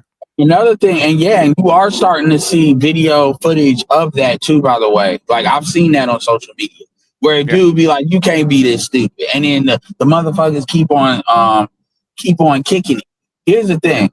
You want to talk about suing him, you better hope he don't sue you. Because you know you didn't send them to do it. Yeah, because the cops can't even do that shit, without when Man, the cops so do you that shit, they know they may get shot. So you're regular. Somebody, like you may get sued depending on what state you in, because you know how they get them they starting to get them parents with them white kids talk about you didn't have your guns locked up and stuff, and you gonna start seeing laws where that's a good point. When that's because you said these YNs can crash out if they want to. You said that on another stream, BJ. I think it was Art. One thing they might start doing is they may start going after especially because it's like mainly black women, because they can arbitrarily do that. They may start going after parents, like put a law in place saying if you got dudes that are constantly doing that and they live in your house or they're around you. I mean, if they're constantly crashing out and you know where they are, then the authorities should have picked them up a long time ago. Yeah, but 2 of the boys were brothers, I guess. One was 15, one was 16. Okay. And the parents wanted to bring charges against the homeowner. I was like, good luck. Yeah, right. I agree. Good luck. Good luck. It's called a castle doctrine. Okay. That's it. It doesn't matter where you are. Okay. California, it's called a castle doctrine. Somebody 4 o'clock in the morning kicking your door and you can blast his ass. Okay. That's why I said that plenty of guys talk about threatening me. You catch a flight, come whoop your ass. Motherfucker, you will get a red dot on your forehead. Exactly. That's what I was like. I heard what he said. When you said red dot, I was like, oh shit. Yeah, you get a red dot on your forehead. Well, I'm not gonna fight you. You caught a plane to come here and came to my house. That means you intended to do me harm. Okay. Yep. I get the right to defend myself. I have the right to defend myself. This cat, if he wasn't a random neighbor or rando, he got on a flight to come see me. Okay, I have no idea what he has, what he intended. I'm not gonna fuck around and find out. They'll come and pick up your body. And California's not a gun state. These emotional ass niggas. I like black men are some of the most emotional, whether it's that pander emotion, whether like I swear, like it amazes me the degree of female programming black men have. Like the percent, it really is. It does. I know it shouldn't.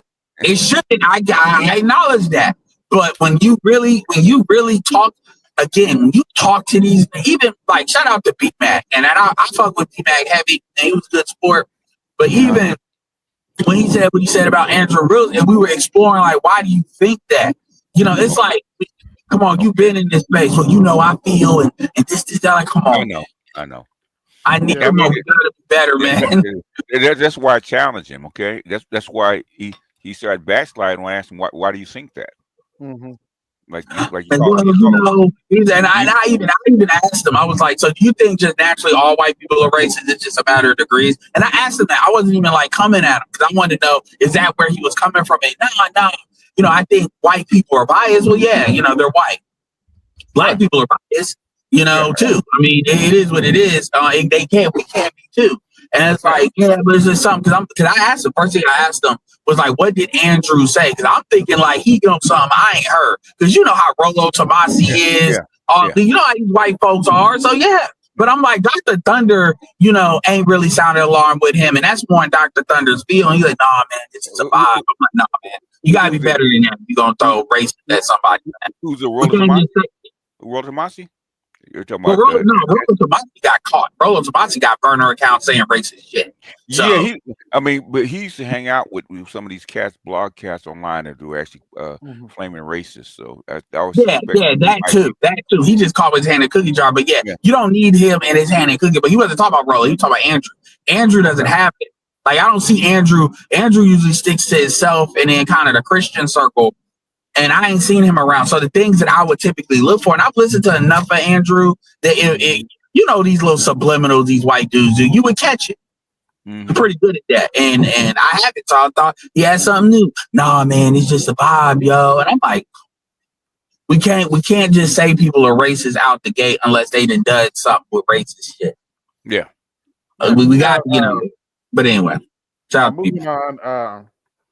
Well, apparently a lot of people on Section 8 and have food stamps are crashing out because, well, there might be changes in there might be changes in what did Trump call it? The big beautiful bill. The beautiful bill. What the thing is, Section 8 and food stamps don't need a big beautiful bill. Okay. Mm-hmm. Trump can make cuts without it. Okay, he doesn't have to. You don't have to go to Congress for it because some of the stuff on Section 8 and some of the stuff on in food stamps are actually done by executive order. They weren't done by congressional order. So he can cut those things back without the approval of Congress. Yeah, just like Section 8. He don't have to. He doesn't. I mean, there's a certain amount. There's a budget, but thing is, he doesn't have to. He doesn't have to keep approving certain people. He can change the parameters, and that's what he did. Right now, since BGS's wannabe stepchild, Big JXX, said we are a hate group. Okay, so what? Okay, so we're a hate group. Big deal. Now what? A hate group, and that we hate black women. So we hate group. We're a hate group. We hate black women. Okay. Now what? Given. Now what? Now what? Exactly. Since we hate black women so much, I'm going to let a black woman talk about what we just talked about. Okay. She got big titties. Jesus Christ. Anyway. Oh, yeah. This is April Chapman from Atlanta. She's pretty good. Okay. She leans on the conservative side. She's not Candace Owens level, but Jesus Christ. Anyway. From Atlanta. Yeah. Hope they told you the government was taking your food. Then they told you that Section 8 was getting slashed. And then they told you that working for benefits was oppression. But here's what they didn't tell you. They didn't tell you that ignorance is expensive and entitlement is enslaving. And I'm just here to set the record straight. Coming up next on Unshakable with April Chapman.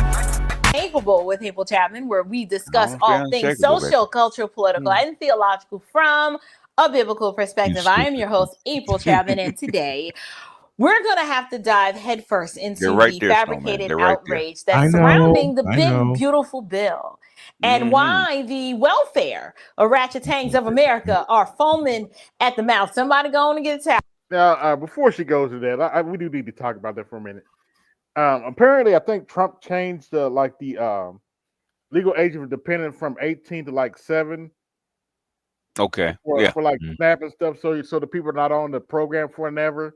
Okay. And let's just say that Blackfoot has said some of the most stupidest shit I've ever heard in the last few weeks, and that's what she's going over. Okay. Let me get on out of here. Because they are thanks, in real. All right, Snowman. Have a good night. Thanks for catching the last part of the game I did. I appreciate you. Yeah. Form. So first of all, what is the big beautiful bill? First of all, can we just give a round of applause for the name?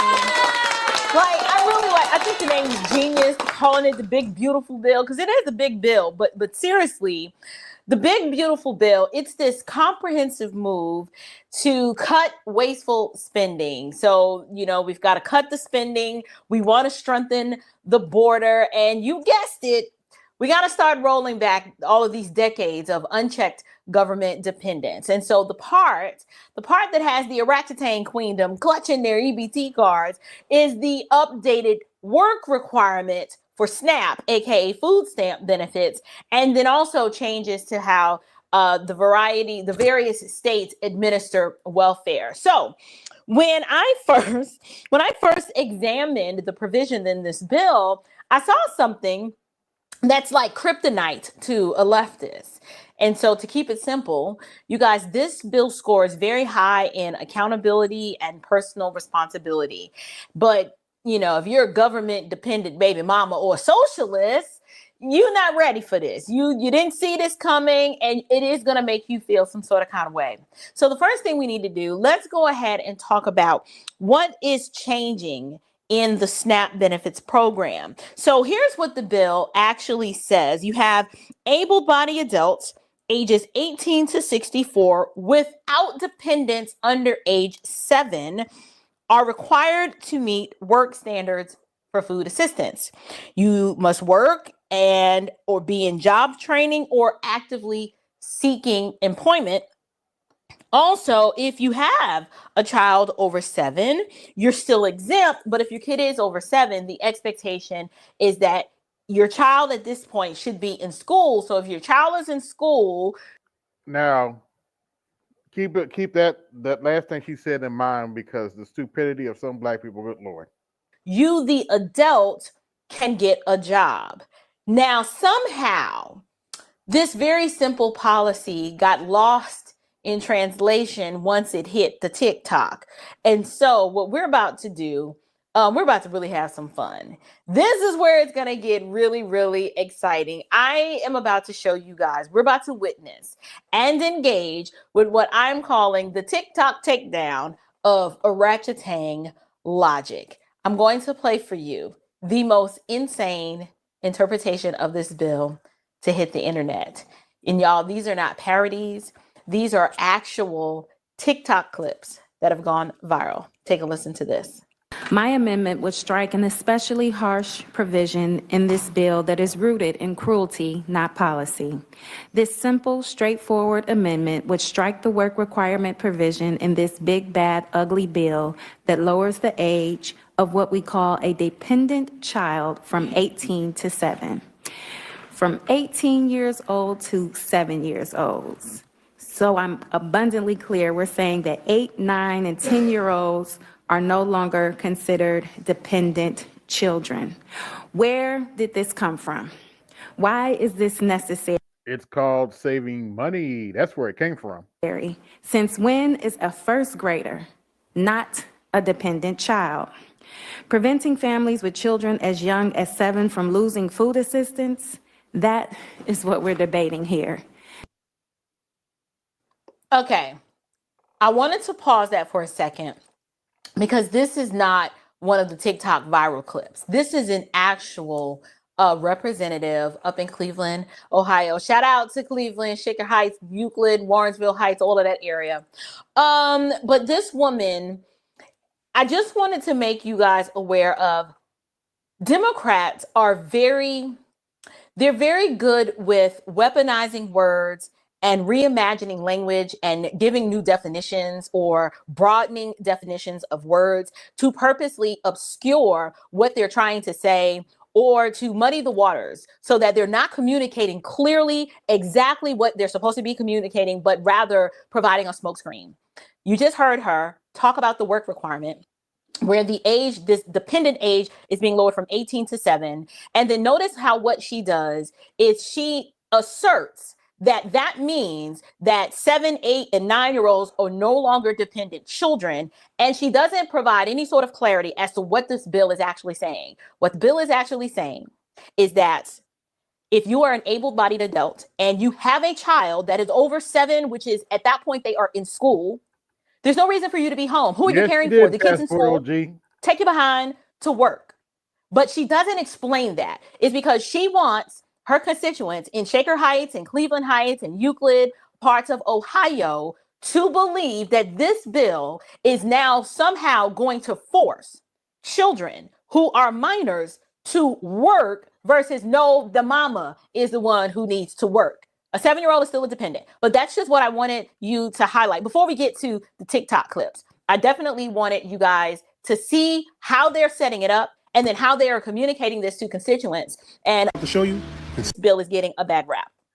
If you don't think that something is wrong with the shit I'm about to show you, then something is wrong with you. So they're saying that they lowered the age of dependence from 18 to the age of 7. You heard what I just said? They lowered the age of dependence from the age of 18 to the age of 7. So they're saying right now that your 7-year-old is responsible enough to take care of a household. Oh, you think? That's not what the bill said, dummy. I'm playing? Look at this. Listen to this right here. From 18 to 7.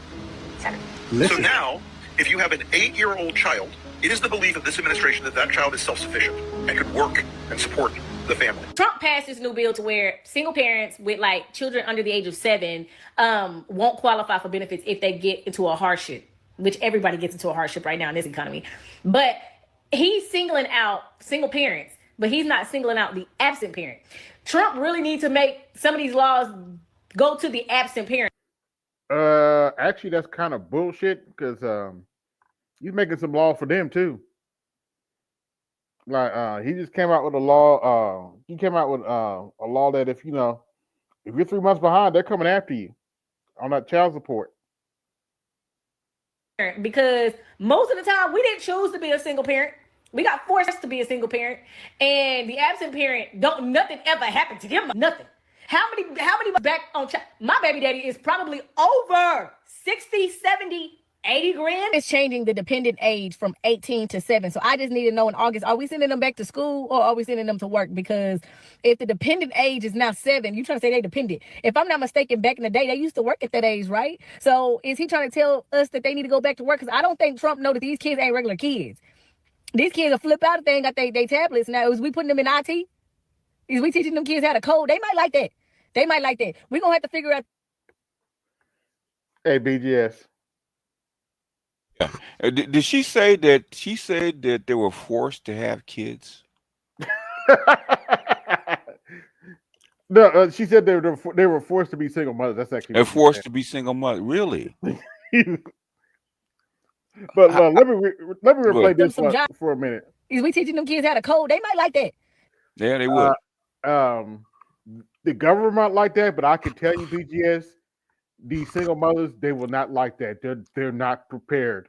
They're not prepared to deal with the coding life because they have to use logic.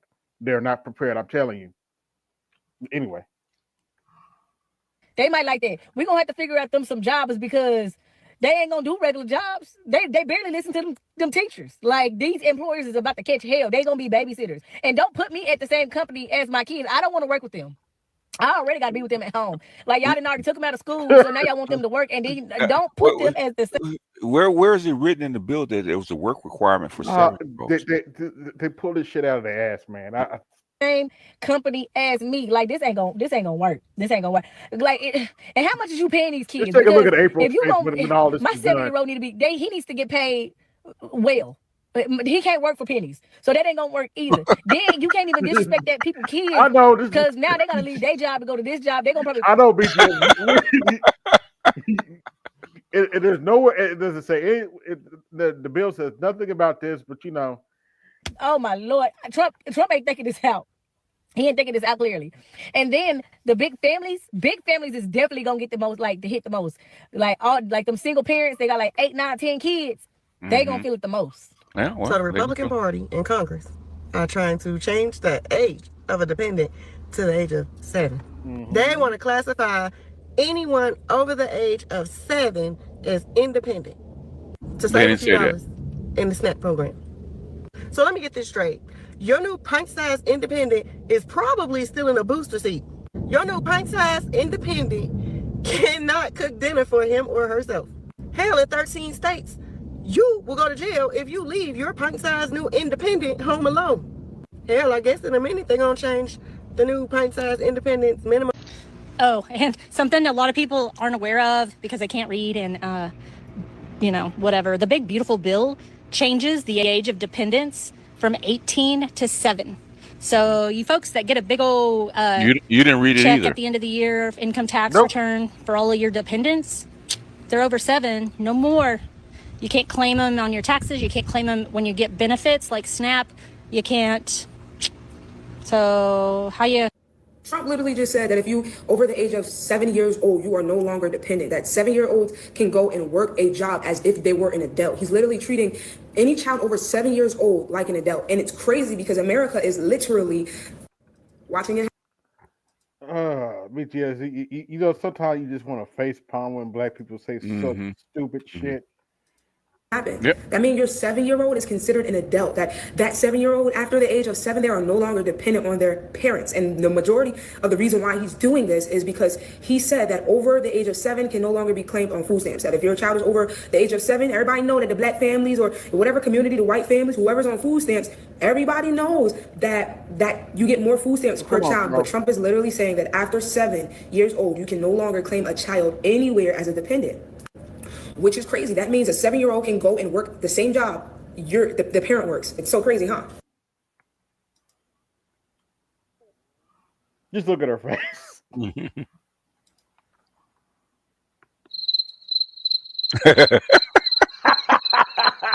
You ain't shit. Let me tell you something. Now that wasn't me, that was her. I know that. That's what I'm saying. That's what I told you. I She blame ain't shit. Democrats for this.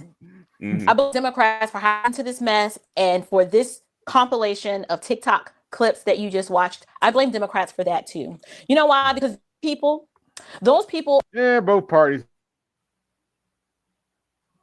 have some responsibility in this, but anyway. Our product 12 system, which is overwhelmingly liberal and leftist. And this is another reason I thought this video was going to be about, clearing up the misinformation and to talk about the big, beautiful bill. Before we talk about that, we need to celebrate, and thank goodness that they are dismantling the Department of Education, because reading was supposed to be something, it used to be fundamental, but I'm not so sure anymore. I'm not so sure that reading is fundamental anymore because these... Ooh, that's an understatement. Weren't you talking about how college students, majority of them haven't read a whole book? Yeah. How is that possible? Very possible. I'm sorry. I went to high school 20 years ago where we had to read several books. So yeah, never mind. We had to read at least 3 or 4 books in a semester. Nigga, what's a book? The little thing with pages and paper. It's got words printed on. Paper and a bunch of words, a bunch of paragraphs. Nigga, you shitting me. I shit you not, sir. The people that you just listened to, when they read the big, beautiful bill, this was how they walked away. This is what the understanding, the level of comprehension that they walked away with. But I also blame Democrat legislators because in the opening clip that I showed you, right?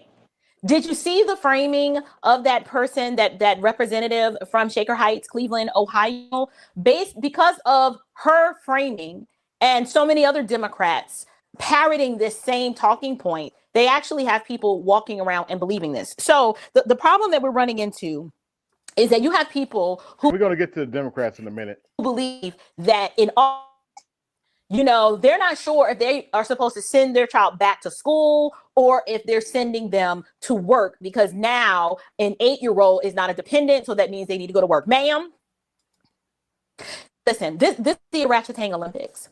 The mental gymnastics required and the lack of reading comprehension required to come to this conclusion that children are being drafted into the workforce because of a SNAP work requirement for adults. We just hit an we hit an all new low. This is the willful ignorance that's dressed in lashes and bad braids. It's incredible. It's incredible.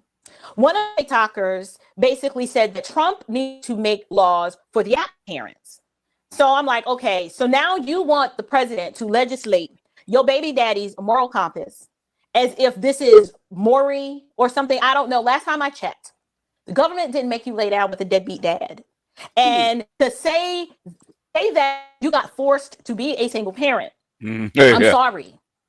No one is kidnapping into motherhood by a man that they already knew was irresponsible. That is not how this works. That is not how babies work. Unless you are the product, your impregnation, your conception child happened as a result of some sort of assault or rape, then you absolutely do bear the responsibility of not marrying before you carry. You are a single parent, not necessarily just because the man chose not to stay, but because you as the woman control access to your womb. And therefore, when you lay down the propensity to conceive, there's all the possibility that that can happen. So the idea that we didn't get, none of us chose to be, yes, you did. Yes, you did. You did choose to be a single parent. Okay, whatever. But that's irrelevant. The fact that this same person to know, are we going to teach these kids to code? She asked if we were going to teach these kids to code. And I'm sitting back. I'm like, if you're the mom, I'm pretty sure that your kid can spell code. Your biggest concern should be, why is it that the child can't sit through a class without cussing out the teacher? Not whether they are ready to become an IT consultant. 7, first of all, this doesn't even make sense that these people walked away believing that the languaging of this bill meant that dependents, unless you are anybody over the age of 7, now has to work because you're not a dependent anymore. That is not what the bill says. That's not what it says. It is the work requirement for the parent. If your child is over the age of 7, then at that point, you don't have a dependent child at home, and you are the one that has the work requirement, not the child. But then there was this other gem. There was this other gem that said, don't put me at the same company as my kids, because I already got to be with them at home. And I'm like, ma'am, just say.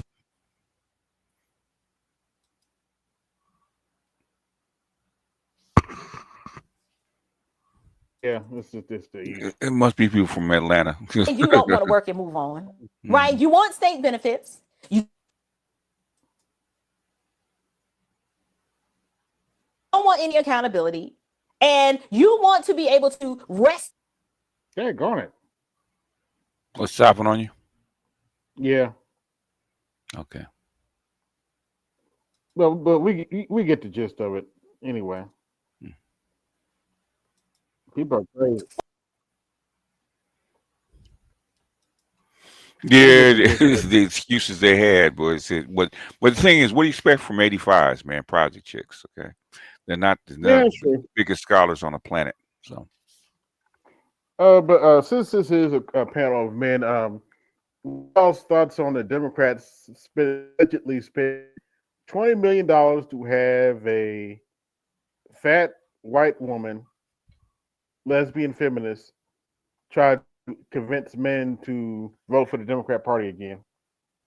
And I wish I was. Well, I hope it's money well spent, man. It doesn't sound like it's going to work, but I hope they know what they're doing. You know, what's she going to do? We're going to go to the jails and get them where they at because we put them there.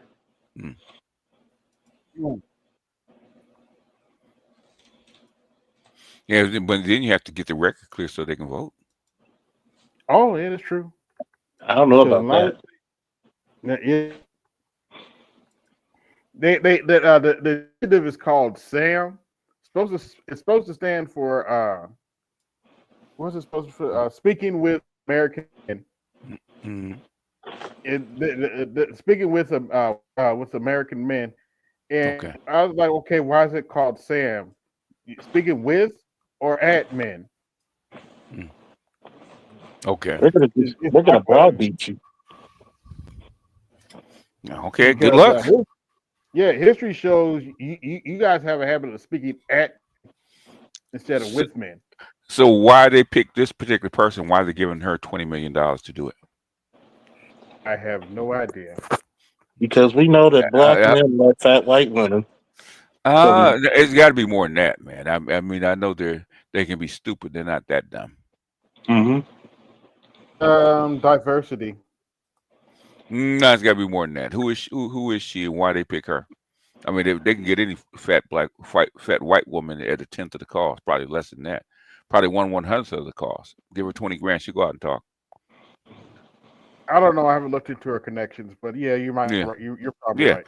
Yeah. I mean, if it was 200,000, I said okay, maybe, but 20 million, okay, there's got to be something about her. They must be desperate. No. She got to have a specialty. So.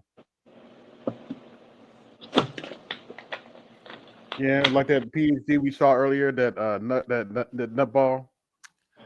Oh gosh, yeah, she's nuts. As soon as It's I like heard the her, movie Airplane. Right. BGS is like the movie Airplane. Excuse me, I speak jive. That was funny as hell, though. and then she got into an argument with the guy. Yeah, that was the funny part. He was holding her own, though. Like, oh man. Yeah, like, come on, cut me some slack. Cut me some slack, Jack. Then got offended. I said, you speak jive because you bang black men. Oh yeah. Oh yeah. Oh, I love the one scene where it was the little boy and the little girl, the little white girl. She fucked his head up. Like, do you like coffee? Yes, I take some coffee. How do you like it? I like it like my men. Black. Black. The look on his face is like, you're not supposed to do that.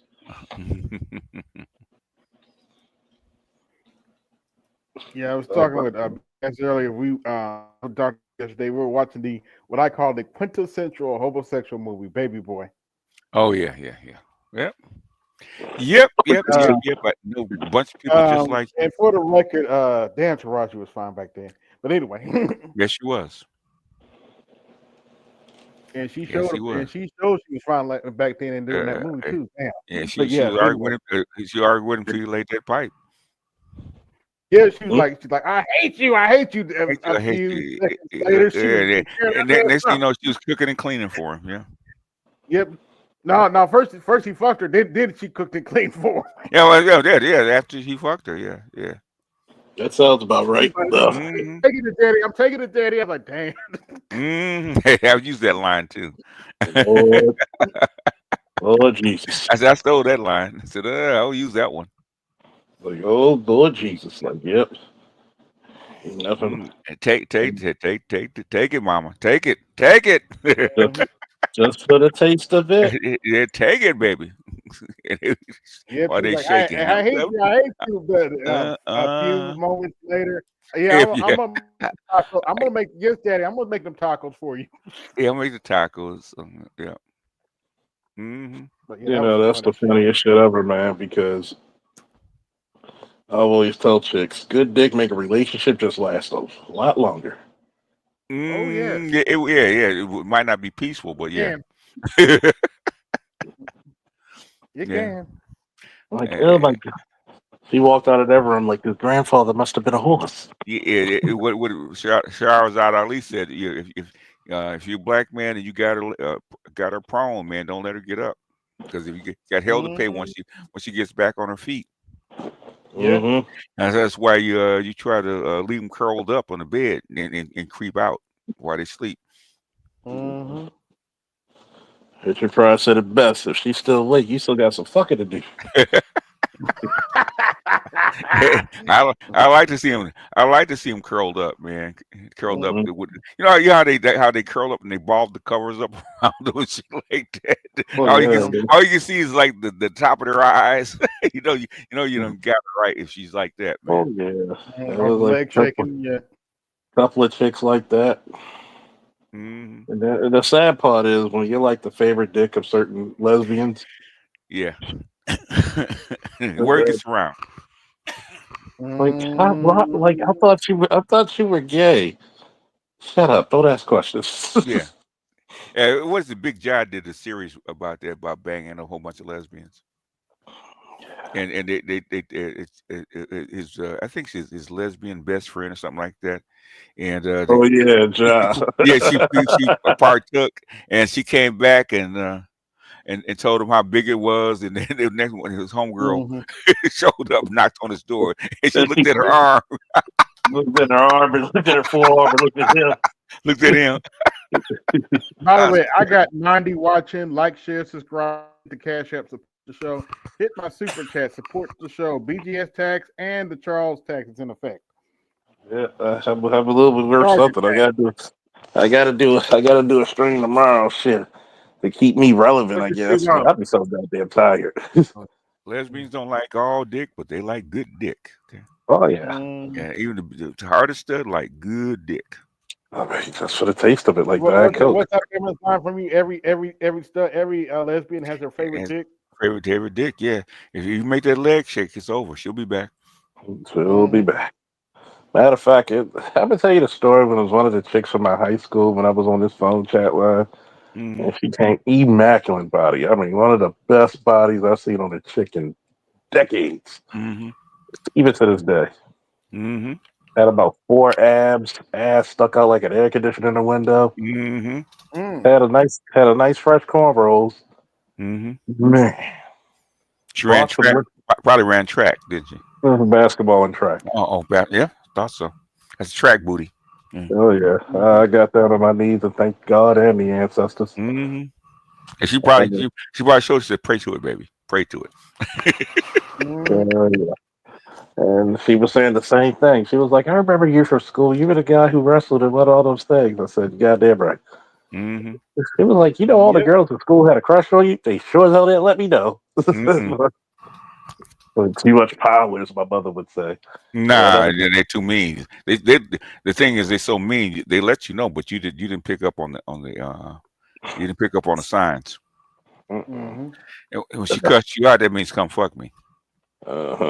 Even though she was like, man, we went from the bed to the floor to the steps to the bathroom to the shower to the sink. God damn.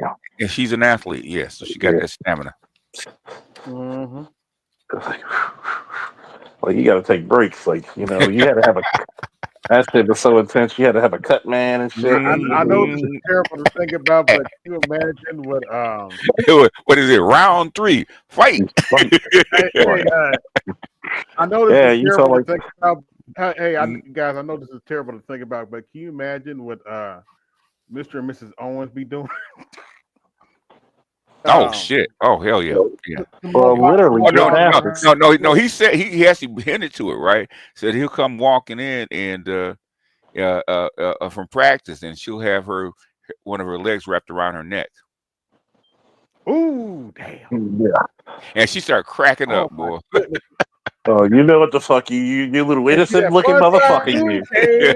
I already know. He's like, I walk in, I already know. I was like, you innocent looking motherfucker, you. That's too, man. Oh goodness. That's why she drove at 50 miles, boy, and got with him. He did that. He said, I must have been some good dick, boy. He said sold. Well, she must have put. I guess they must have put it on each other because he said, "Look, these gymnastics skills don't just win gold medals; they win platinum rings." He got the trifecta. No, he got a trifecta, man. She was sold when she first saw him. Yeah. Just watch the interview. You see her. She's grinning the whole interview. She did not crack that grin whatsoever.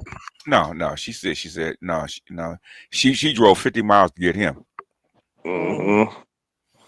I've heard that. Like, wait, don't move.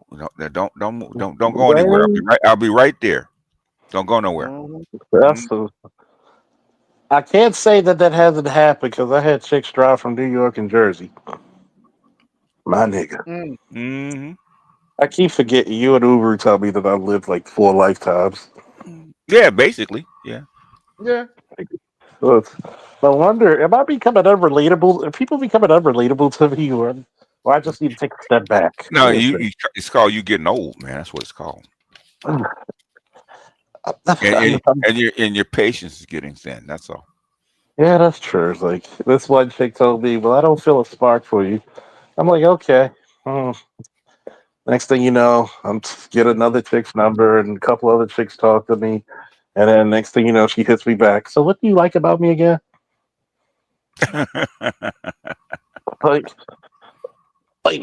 It's like being the old wily veteran. Like, I ain't gotta run with the young 20-year-olds. You know, it's like you see it. Like, okay, I ain't gotta run after you in the street. I'm gonna go to your house. I know where you live. Come on now. Mm-hmm. Hey Ed, since you came back up, I'm not going to mention it, but I call them BGS's wannabe people losing those jobs. So what? Huh? But Jeremy, I know when I hopped off, you were talking about the 106,000 black women, people crashing out. What were they crashing out about? I think they're crashing out about losing not just the jobs. It was the Section 8 and the right and the food stamps. In other words, they lowered the age of dependence. Like 7. Yeah. So what does that mean? Because I'm like, what that means. In other words, any child over 7 years old or 8 years old doesn't qualify as a dependent when you try to qualify for. Okay. And what was the age before? 18. 18. Oh, 17, 18. Obama raised it to 18. Yeah, basically after. Oh man, they're gonna start taking their dependents for taxes soon. No, it has nothing to do with that. It's just you qualify for assistance. That's all. Yeah, basically, hold on, let me finish. Basically, for a while now, the mother could not have a job and have benefits until the child was 18. Now they changed it to 7 now. Yeah, which makes perfect sense. But yeah, because the child is school age, so the child is not home by itself all day long.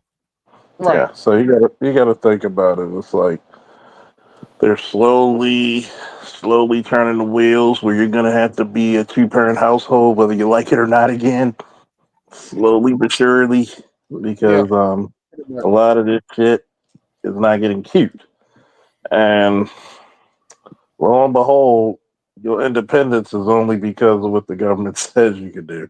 Exactly, that's what it's built on, and the government's out of money. Yeah, I remember that $70,000 video, BJ did like a year and a half ago. You got to climb over $70,000 in order for black women to make sense. Yeah, they removing that. And like I said, it's again, and here's the thing, they saying they slowly but surely, I mean, dudes are getting used to figuring out how to do it. Dudes have always had to do what they got to do. Otherwise you're homeless. It's the women that's had this freeform shit. So truth be told, again, these dudes, and what make it so bad, going back to the Panda Pooh Bear and that ilk, is these are gonna be the same dudes trying to save these chicks, save these women, and even though they not saving these women, they not putting themselves in the fire, and that's what makes me so mad about a lot of these dudes. Say that shit again. Say that shit They're again. not putting themselves in the fire, but a lot of times they trying to tell another nigga to do what they not doing because they not stupid. A lot of these dudes are like that, and that's why I get so frustrated with them, because I know they're knowingly lying. Yeah, pretty much. Pretty much. They're lying. Basically, I call it emotional dope dealing. Mm-hmm. They're basically, just like they're polluting the community, they're polluting the discourse under the good guy crap. Hell, did you hear that Derek Jackson is back? Is who? Derek Jackson? Like on YouTube? Dun, dun, dun, Oh, he's back on YouTube? Okay. Yeah, he's back on YouTube. guess he's been gone Trying to long act enough. like he's a changed man, and he's basically selling the experience that he had, trying to act like it's a redemption story. Why not? And nothing, you know. Basically, did he come to you for any advice? Come to me? Yeah, how to sell it? The hell, no. Yeah, he don't need my help.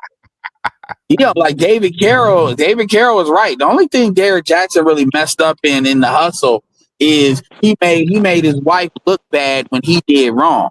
When he did that video apologizing, having her in that bonnet, yeah, that wasn't the time for that. And black women did not like that. Had he not did that, and he would have kind of looked a little dusty, defeated, and let her look her best, black women would have forgave him a hell of a lot sooner. But black women couldn't get over that. You do her that wrong, and the optics just were too bad. And you know they were bad because a lot of females were making skits about it. Like women that don't normally make a skit on that type of stuff, yeah, that sat with black women in a really bad way, man. Even women that kind of want to deal with Derrick.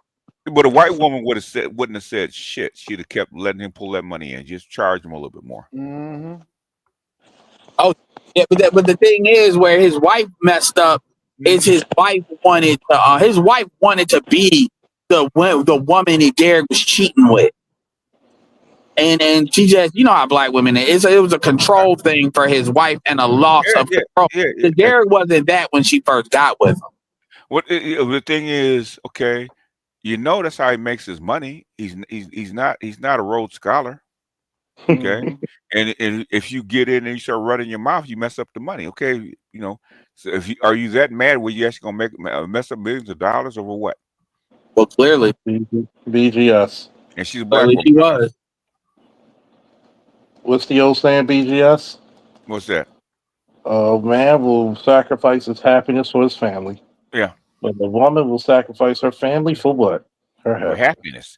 Well, she's not gonna be happy anyway. So yeah, don't talk about Tia Malley like and that. The thing about it too is the thing is he been cheating. He was cheating when he met her. Yeah, those women weren't going to allow Derrick. Them women weren't going to allow Derrick to be monogamous. He's more accountable.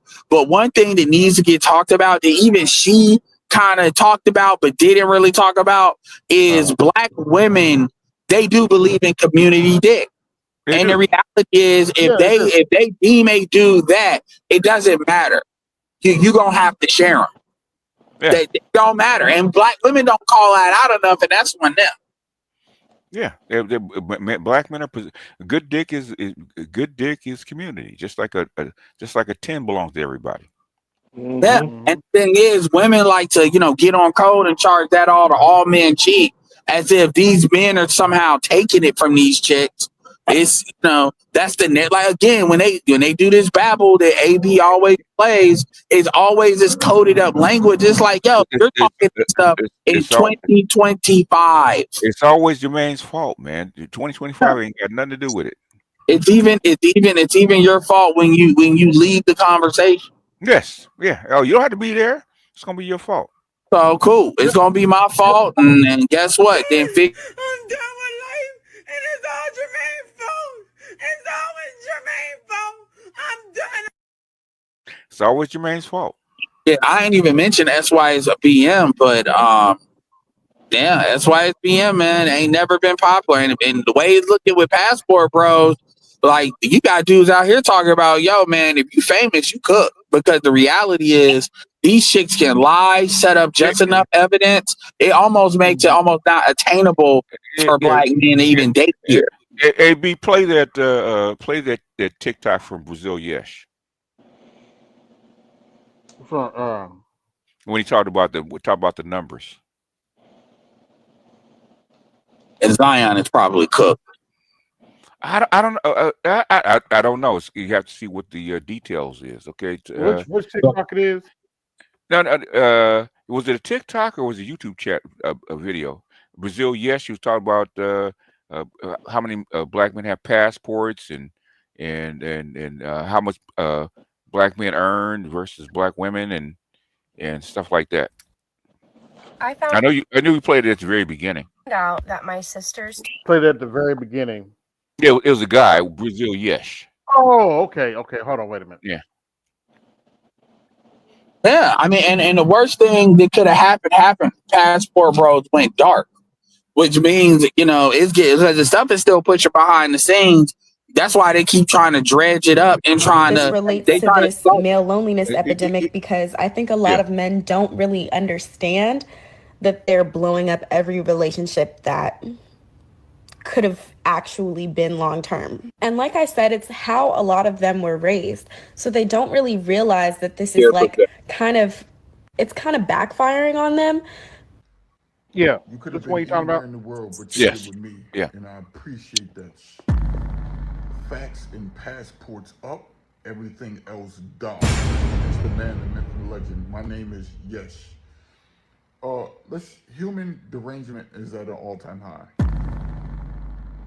We see that with the videos that a lot of these people making, and women, they got the megaphone online because there's so many of them. Mm-hmm. Just think about this. It's 375 million people. They are the ages of 18 and up. Female or is at 108 million. The males or men in the United States of America are at 100 million. There's an 8 million difference disparity between men and women, right? So that means there's 8 million more females at 18 and over than there are men. Look at the disparity. Mm-hmm.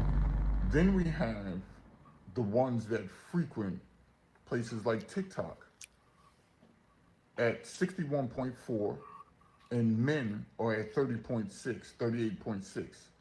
Just think about that number. So there's more women coming on TikTok than never before, right?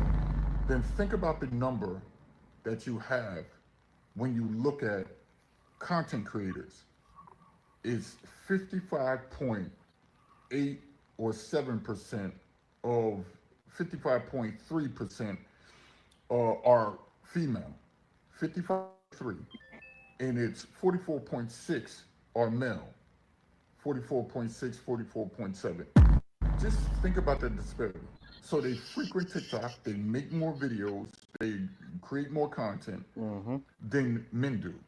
And many men on here create sports, they create gaming content, and you have a significant amount who are creating relationship and dating topics, and then everything else in between. Just think about that.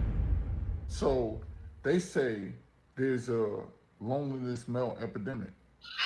Well, let's just look at this. The reports, Pew Research, and so many others say that if you make over $39,999 a year, you go overseas, right? You're more likely, 28% more likely to travel overseas internationally than those who make less than $39,999. Well, let's look at that. Black males make up weekly $935.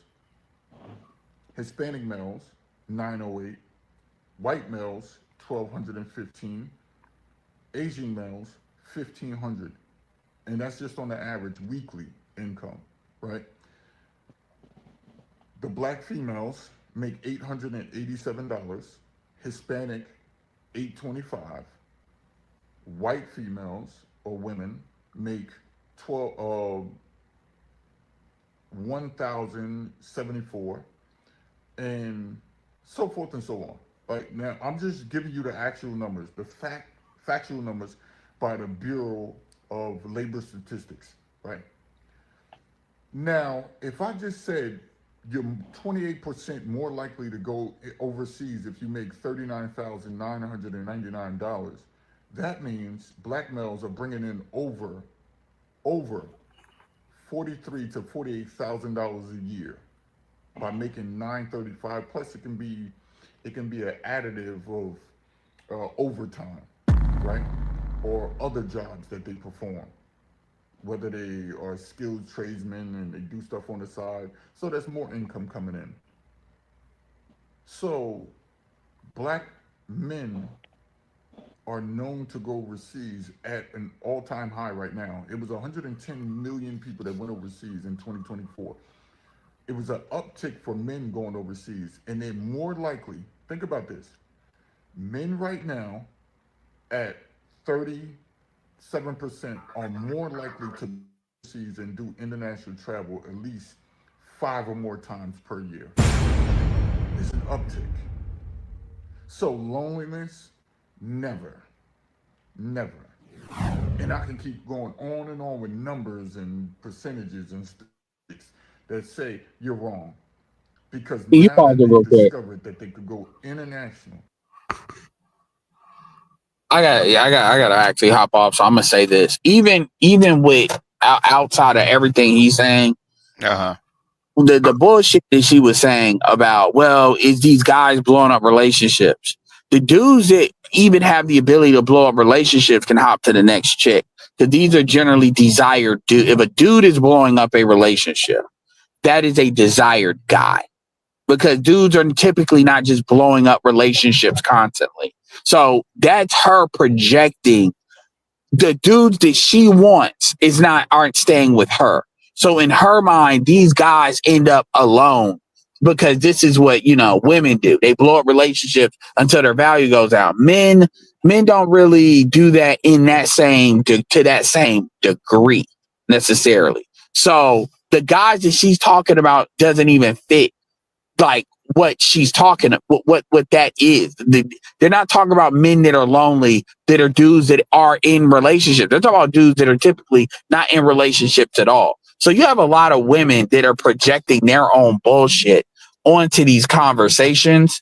And again, this is why these chicks spin in circles. As far as what he's saying, I mean, absolutely a lot of what he's saying like drags a lot, but ultimately it's a lot of room for black men to travel. It's getting more normalized for black men to travel.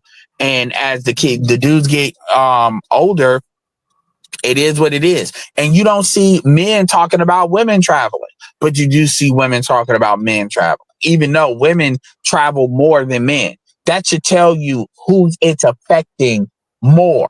But the thing is men travel differently than women do. Yeah, why would we want to talk about the traveling porta potties? Hold on, let me shut up. Yeah, I'm not, but the reason why men don't want to, like, men are not. My point is, men are not pressed about women traveling, and it's normalized. Nobody talks about that. I'm not. I say to bring it up because at the end of the day, the hypocrisy. It's a hypocrisy, not because men are pressed, but women are clearly pressed. Women are clearly sexually threatened, resource threatened by this. Men have never been threatened by women traveling. Yeah. So that tells you who's being affected in a negative way more. Mm-hmm. So all this projection ain't gonna change a damn thing. But yeah, I just want to throw that in. Yeah, shout out to shout out to Adrian Thomas. Yeah, BJ, you're gonna have to put on a t-shirt eventually. 4 billion women. Yeah, 4 billion women on the planet. Tax. 4 billion. Yeah, that's what he's trying to say, and it's long-handed, but that's what he's trying to say. And, yeah, and the thing is, with all the TikTok and all the social media, you don't see men crashing out like that, but you see men exercising their choices. Yeah, shout out to Ralston Gibbs and shout out to Mississippi Delta. All y'all get a cha-ching, cha-ching, cha-ching, cha-ching. You better thank your donors.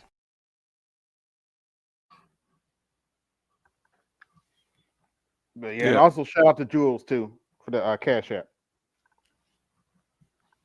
Yeah, I mean, basically, because he spends like 6 or 7 months in Brazil, so when he's not working, and what he's saying is true. Basically, this male loneliness and relationship stuff has nothing to do with the men. Nope. Because they keep trying to blame. They keep trying to tell black men. They've been trying to tell men, all men, that they're lonely and they're miserable and you're living a bad life, and we need to save these men. And men say we don't need saving. Mm-hmm. We don't need saving. We had a comment song. Don't save us. We don't want to be saved. We don't want to be saved. Nope. They're doing just fine. Yeah. Because the women are complaining about not being approached and men not Where showing the up at events. men at? Where the men How at? come the men don't approach me no more? If I had to see one more video. Stay with me now, BGS. They project so much, the shit ought to be a 4K IMAX. 8K IMAX. That's what I'm about to say. 8K. 8K, really? 8K. It need to be an 8K. 8K with that 30-foot screen. Yeah. Oh yeah, they know they projecting. Like I've told people, I've seen some coffee girls offering whatever services for $20 or less. Oh yeah, yeah. It's coming down, man. The crash ain't hit yet. Mm-hmm. No, it's hitting. It may not be the total package, but it's hitting. You know how there's a difference between the light snow and the blizzard. Oh yeah. Mm-hmm. You just getting the little sprinkles, little flurries right now. Yeah, winter's just starting. I'm so mad that I'm so mad niggas like you never had a snow day.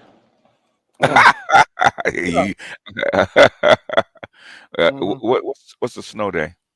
Well, you don't go to school because of the snow. Well, though they did, though my grandson, they had a couple days because of the fires, because of ashes. Oh, okay. Yeah. So, but BGS, why is everybody so shocked that Elon Musk is leaving? He had. I don't know why they're shocked. He said he might be leaving early. He said in the interview that he's leaving around May, so I don't see what the big deal is. Yeah. It's projected. He couldn't stay. He's got company to run. He can't. Yeah, I mean it's funny because y'all didn't want him there in the first place. Now y'all shocked. No, they're not shocked. They're just saying, okay, he's running away from something because it's not working. He wasn't doing the footwork anyway. He's just taking reports, reporting back to Trump. That's all he was doing. He wasn't. Right. All he did was set up the team. He's not doing the work.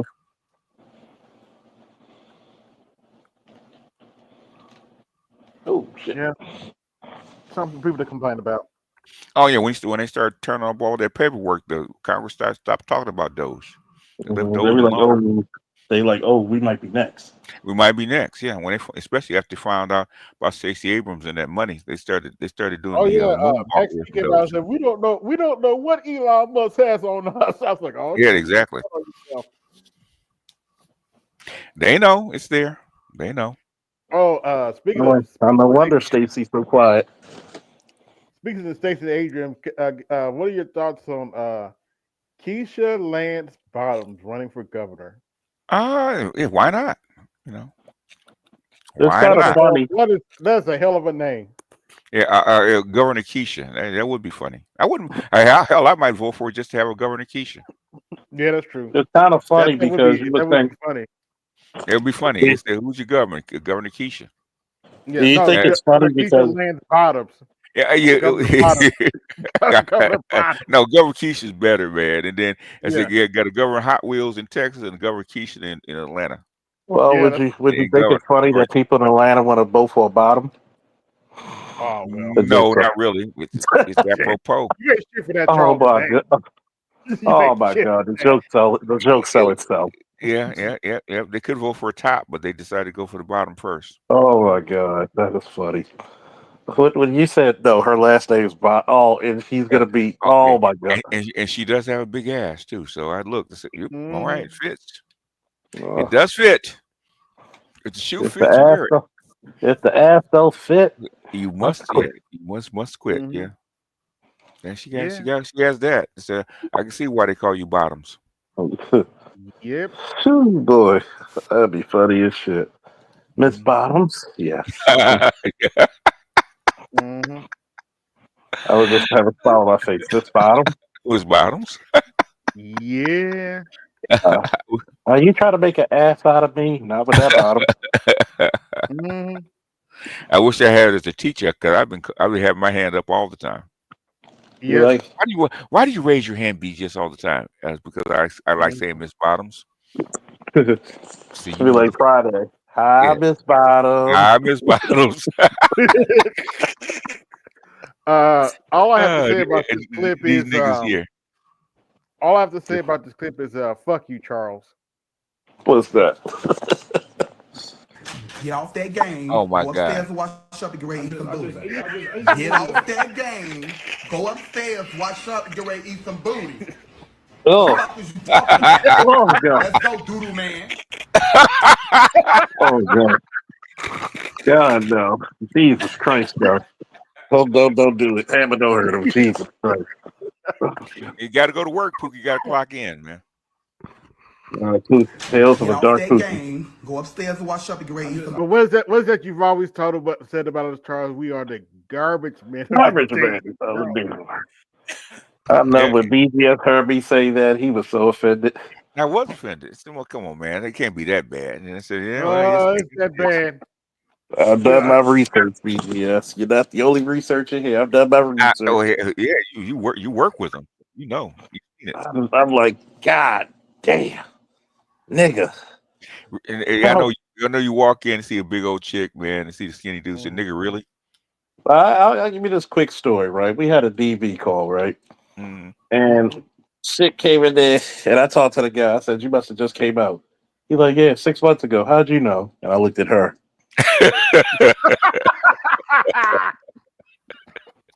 He said, and what'd he say? Oh. Pretty much. He put his head down. Like, yeah, He put his head down. Hey, what he do? Put his head on your shoulder. I got nowhere else to go. I got no place to go. Pretty much that's how he was reacting. Like he ain't had nowhere else to go. I ain't nowhere else to go. Like I know a couple of men's shelters. Like, God damn.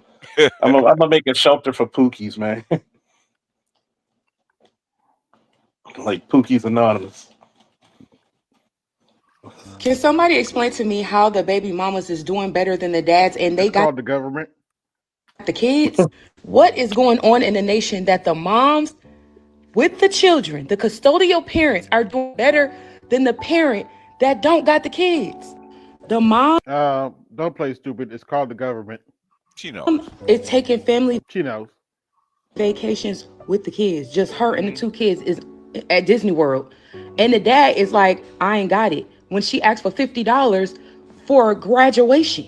What is going on? The mothers are doing everything and thriving, and the dads is just trying to get by every week. And I do not understand. Yes, you do. You just lying your ass off. You lie your ass off, you heifer. Yes, you do. Yeah, because you got to pay. You know, Little Miss Shirley, that baby that's doing the line dancing that so many people are just going absolutely insane over either one way or the other. Okay, we're gonna talk about that. I know y'all haven't seen me and you don't see me. I'm because you're a lying ass bitch and nobody watches you. Shadow banned. And as Black women content creators, we know that TikTok is stealing from us. Are you one of the Black women content creators that's not gained one follower? Are you about to hear why nobody watches her? In the past year? In fact, I lost 5,000 followers after I said, wait a minute, my stuff is going viral, but I'm not growing in followers at all. Well, when you put out shit like your grandfathers raped your grandmothers, yeah. So in any case, let's just talk about it. I think a lot of women of color, Black women, brown women, and maybe just women in general, y'all need to go to counseling. You know, if you can see this little baby dancing and see something that's sexual and it didn't be worried about as one woman. No, I don't even want to show it. Don't show it. I mean, it's all over YouTube, all over TikTok. I was abused when I was 8 years old by my uncles. Okay, I'll show that. Really sad. Get down and run but every baby is not abused, and if you have been abused, you need to do something about it. Now, let me tell you, my sister and I, my late sister and I, we ran a ballet school for children, and the biggest issue that we had, one, well, people not wanting to pay the tuition. And two is women who had been sexually abused, sexualizing the little girls in ballet tights and leotards. I want my daughter to wear it. I don't want. It was nothing there but women. A grandmother that was 70-something years old, me and my sister, right? Okay. But then they're running around worried that somebody's going to touch their kid, and they feel that they're going to heal the abuse that they incurred from being molested as a child by keeping their kid from being molested. That's still not going to heal you.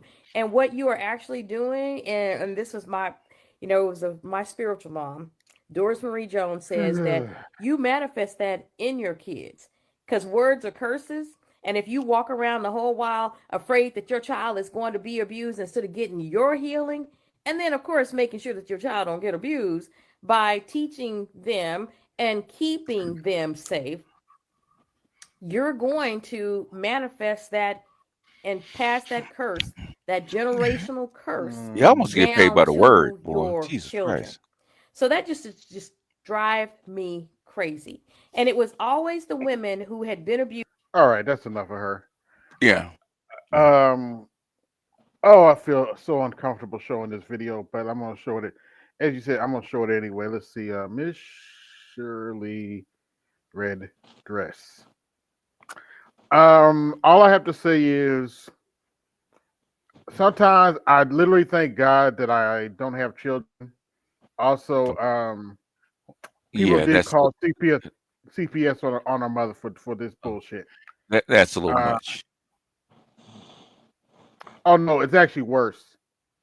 I was bad at fucking school. Now I'm trying to dodge a sin. No, that's not the song. But it was. She was doing this to a very inappropriate song. That's why everybody's flipping out over this little girl.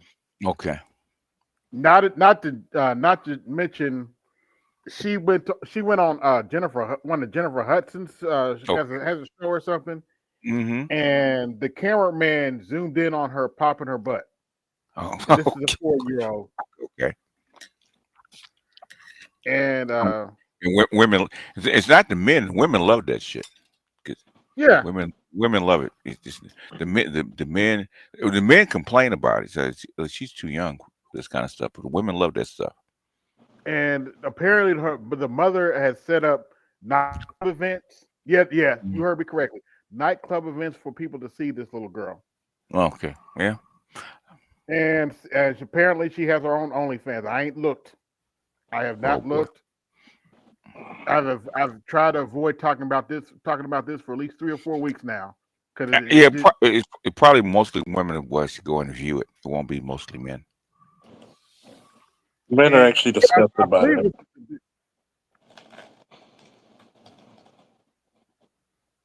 I believe this is due to call CPS. I see everybody asking $1 million question. Who called CPS on Miss Shirley mama?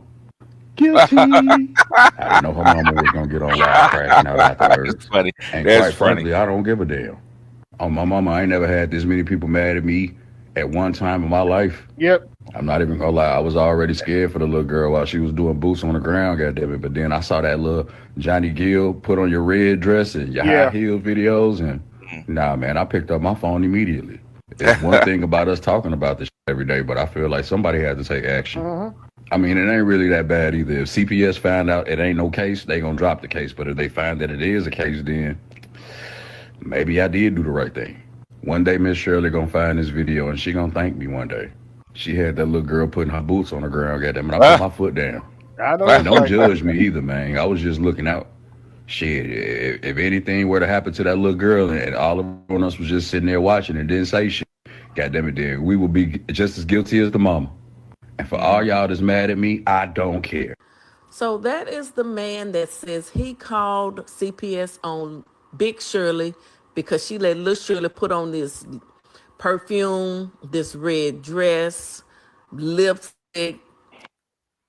Nah, we're not playing the rest of that because that's so inappropriate for a baby to be doing that. A 4-year-old, really? Let me put it to you this way. I'm gonna play this. I'm gonna say this for everybody. Who's number one in hiding child abuse or child that's family related? Who's the number one, the men or the women? Yeah, it's the women, of course. Yeah. Because you know what happened if you told a child's father or uncles? Yeah, they catch a case. Somebody will come up missing. Allegedly. Well, how many times grandma, ma, the aunts, sometimes even the great grandma, they don't tell your father. But then they say black men don't protect. Yeah, and no, they said black men actually abuse women and children like that. And most of the abuse came from women. You're 5 times more likely to get abused. Yeah. So here's the mother going off about, people calling CPS on her. For a miserable mother The call DHS. Why does she have to be typical? Why she have to look about like my child? That's well about my taken care of. Y'all are sick.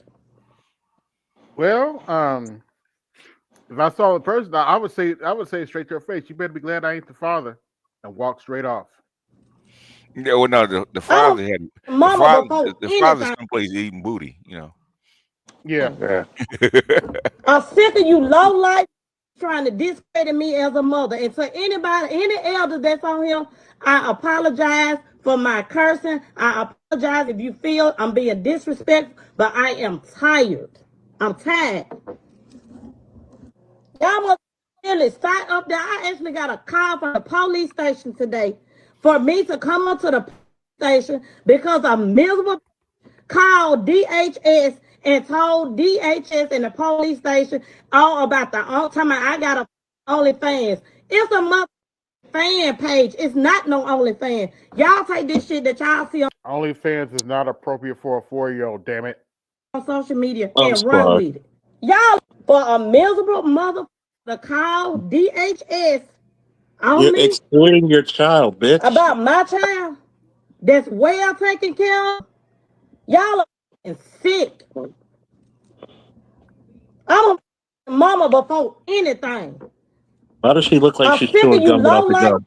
trying to discredit me as a mother. And to any elder that's on here, I apologize for my cursing. I apologize if You telling me she's not an elder? She looks a little funky. Mm-hmm. y'all know we got to the police like you know what the police wanted to do. Take pictures with Miss Shirley. They wanted to take pictures, but they had to do their job. Because a sick bitch called up there.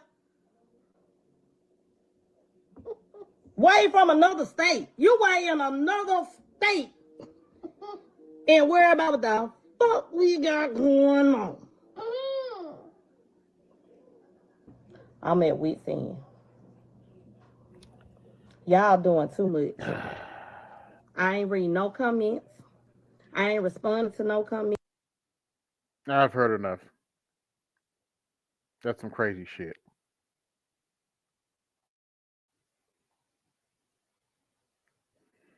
And the master teacher has disappeared. But anyway. But yeah. What are we supposed to, Charles, what are we supposed to do with that?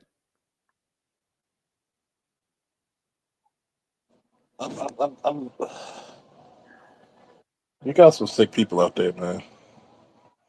You exploiting your child. People are gonna feel a certain way about that, dude. Exactly. You can't do that. And you mad because you got a sexually, well, it's not explicit, but a very suggestive song. Oh, shout out to Dr. T in the chat. Salute to Dr. T in the building. Dr. T.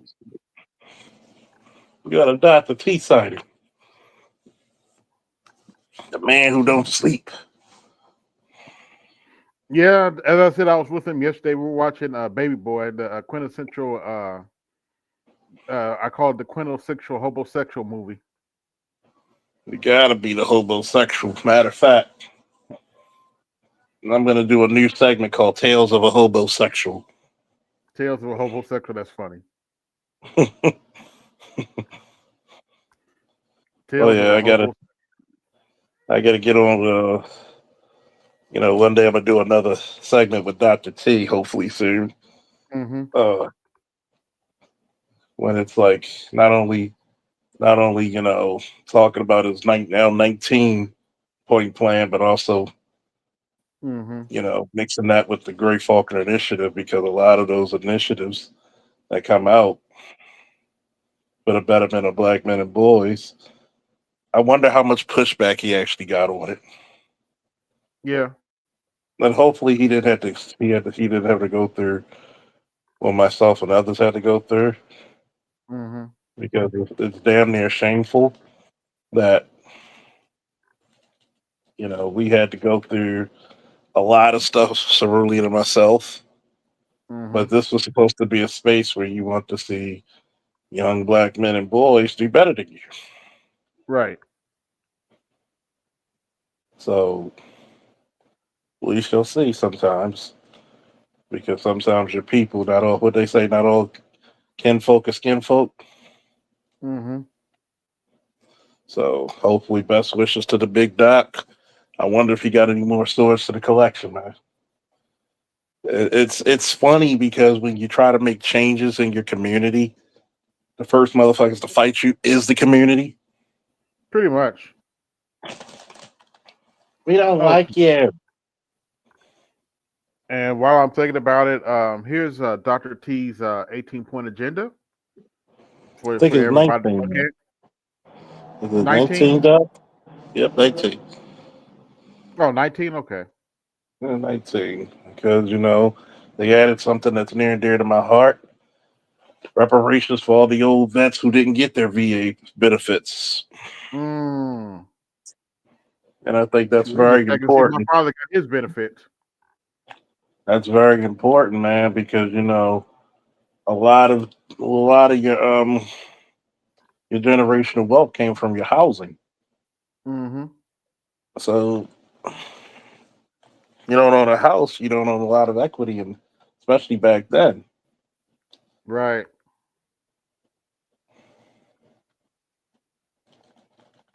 So it's going to be difficult in some ways for people to say, "Why don't we have generational wealth?" One, because you keep splitting up the goddamn family, and two, Yep. you don't want to add towards. And I think that's one of the most difficult stories that black men will ever tell you. Mm-hmm. Is that even if you get married and get in relationships, how many people in your family, including your wife, are scheming to fight against you? Yep. Which is why you're starting to see Gen Z check out. And hell, like I tell people, I said, don't take dating seriously. Well, I think I could get a wife. Even when I tell the young 20-year-olds, this is not the culture you want to get married in. No. But I love this girl. I said, okay. You don't want to learn? You don't want to listen? Look around and find out. Well, that is going to be your penance to pay, not mine. I said, the government's right now incentivizing women to turn against you. Yep. Literally, when I tell you like Sadly. that, you don't want to listen. You don't want to listen. And I mean,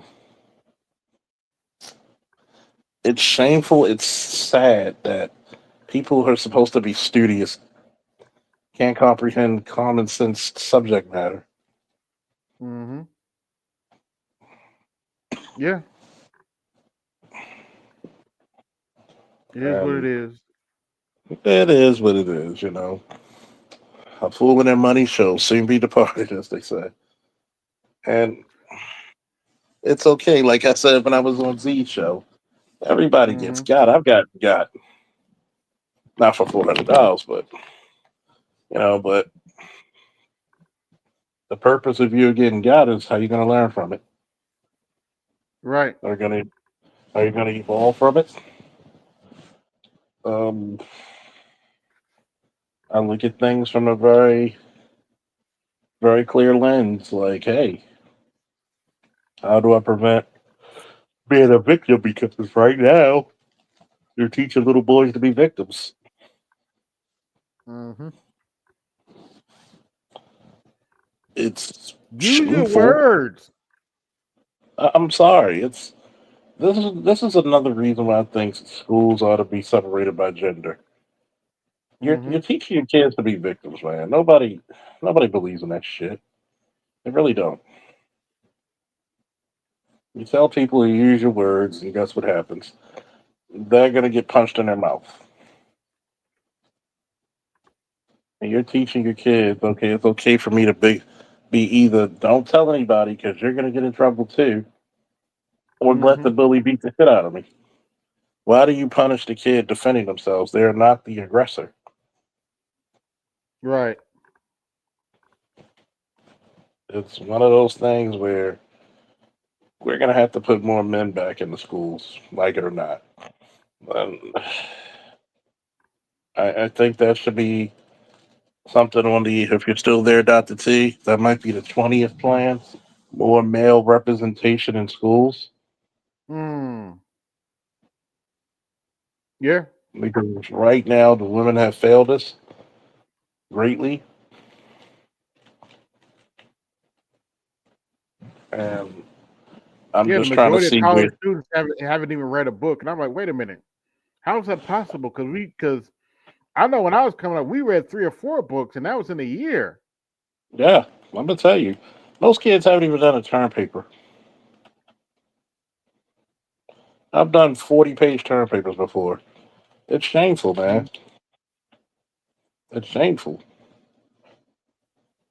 Like think about this. You wonder why? Because we dumb down the standards because of equity. Yep.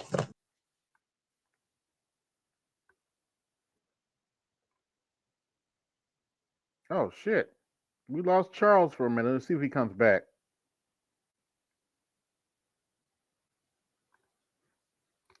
We'll see if he comes back. Give him a few minutes to come back, but yeah.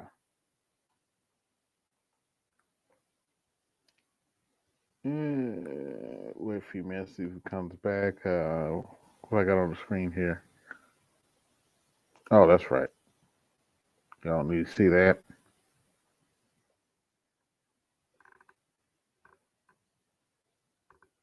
Let's go to TikTok while we're waiting on Charles. While we're waiting on Charles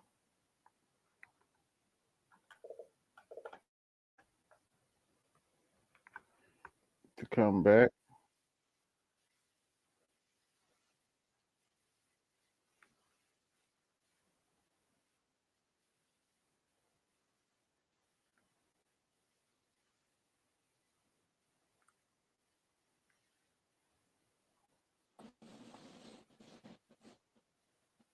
Yep, AB. Yep. I'm back. He's a back. Yeah, you dropped off for a minute there. I was like, wait, what happened? Yeah, it's like I'm just looking at this situation. Like I think we need more men back in the schools, more male representation, because this female shit is blowing me, and not in a good way. It's illogical. You should be ashamed of yourselves being a school teacher. Your kids can't read. Like, where do they make you? Oh, let me see if I can find that video. Might be in my favorites. Let me see if I can find that video of a school teacher telling it like it is. Well, she ain't working no more. Yeah, they'll fire you if you tell the truth. You got to be willing to risk it for the biscuit. Let me see if I can find this video.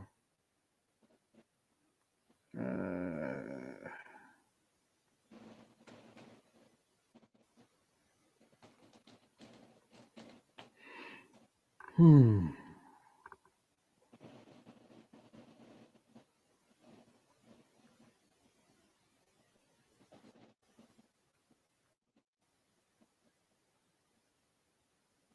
Oh, I think this is it. Yep, this is it. I can finally say the things that have been on my mind all school year. Now that I am no longer a teacher, thank God, I can finally say the things that have been on my mind all school year. Okay? As somebody that taught high school and basically educating our new young adults, we should all be scared. Every last one of us should be scared. These kids cannot read, they cannot write, there is no type of comprehension skills, no type of critical thinking. They cannot do anything on their own.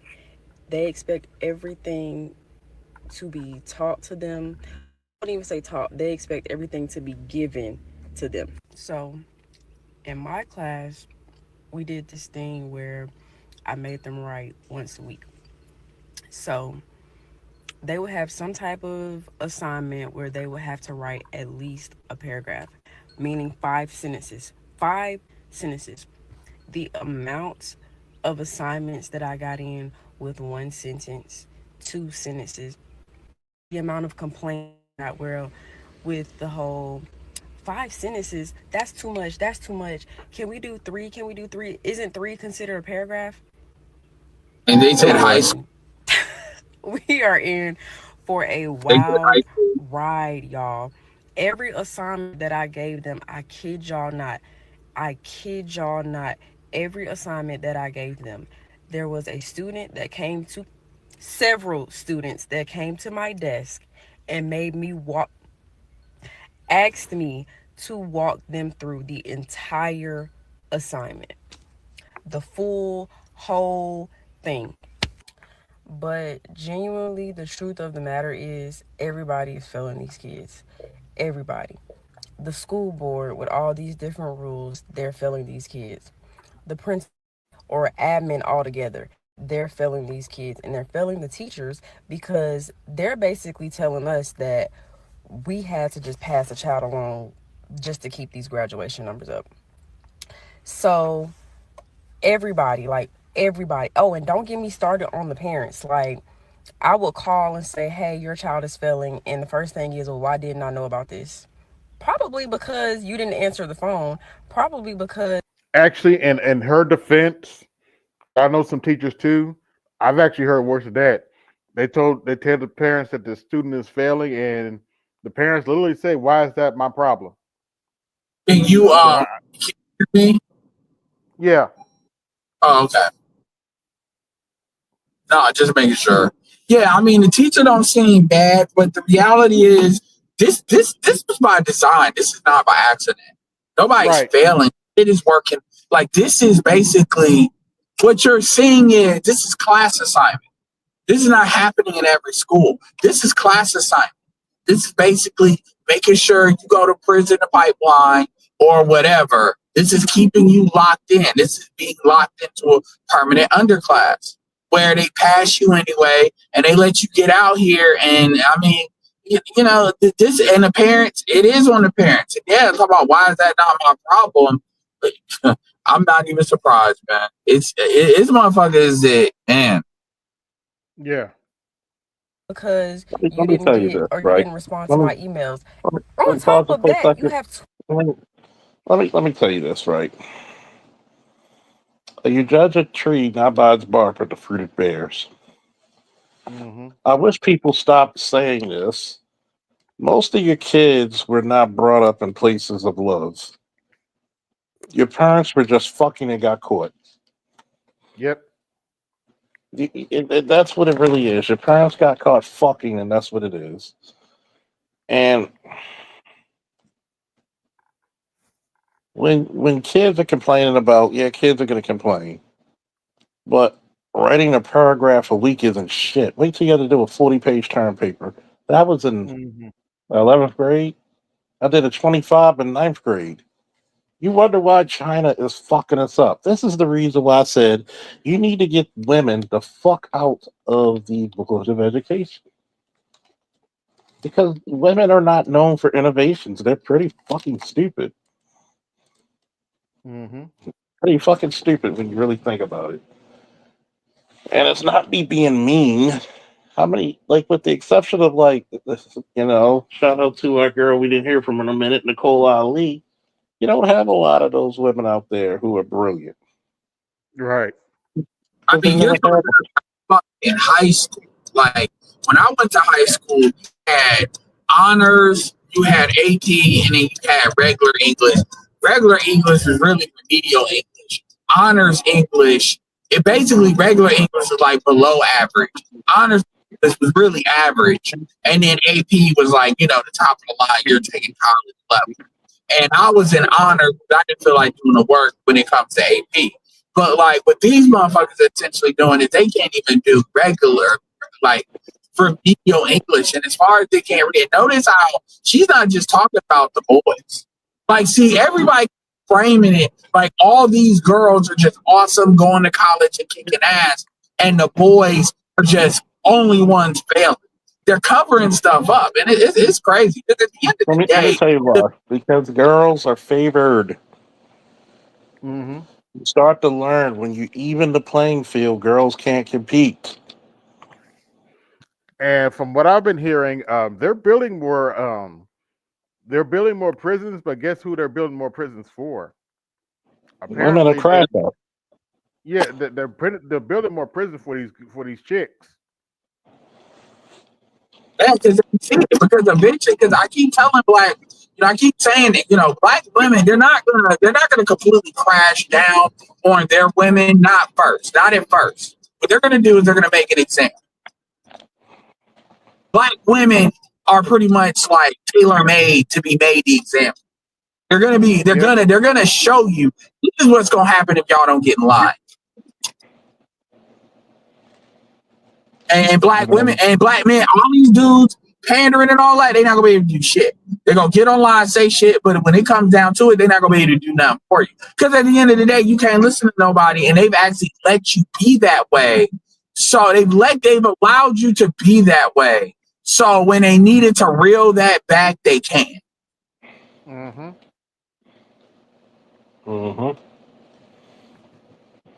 So what happens is that you're gonna get that tapping.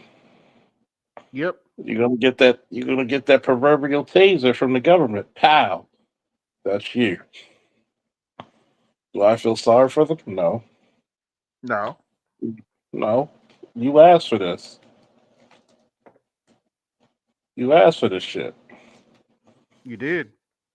Yeah, and what's going to happen is all these women think they're going to shut you down from regular media because you're not going to be able to bitch it because they're going to be all that plight about the black woman shit. That shit is on pause, so y'all going to be getting on social media, but ain't nobody still really going to give a fuck because y'all have been telling black men ain't shit so much that dudes are just tone deaf, and you already see it. Like I was going to ask you when Charles was gone.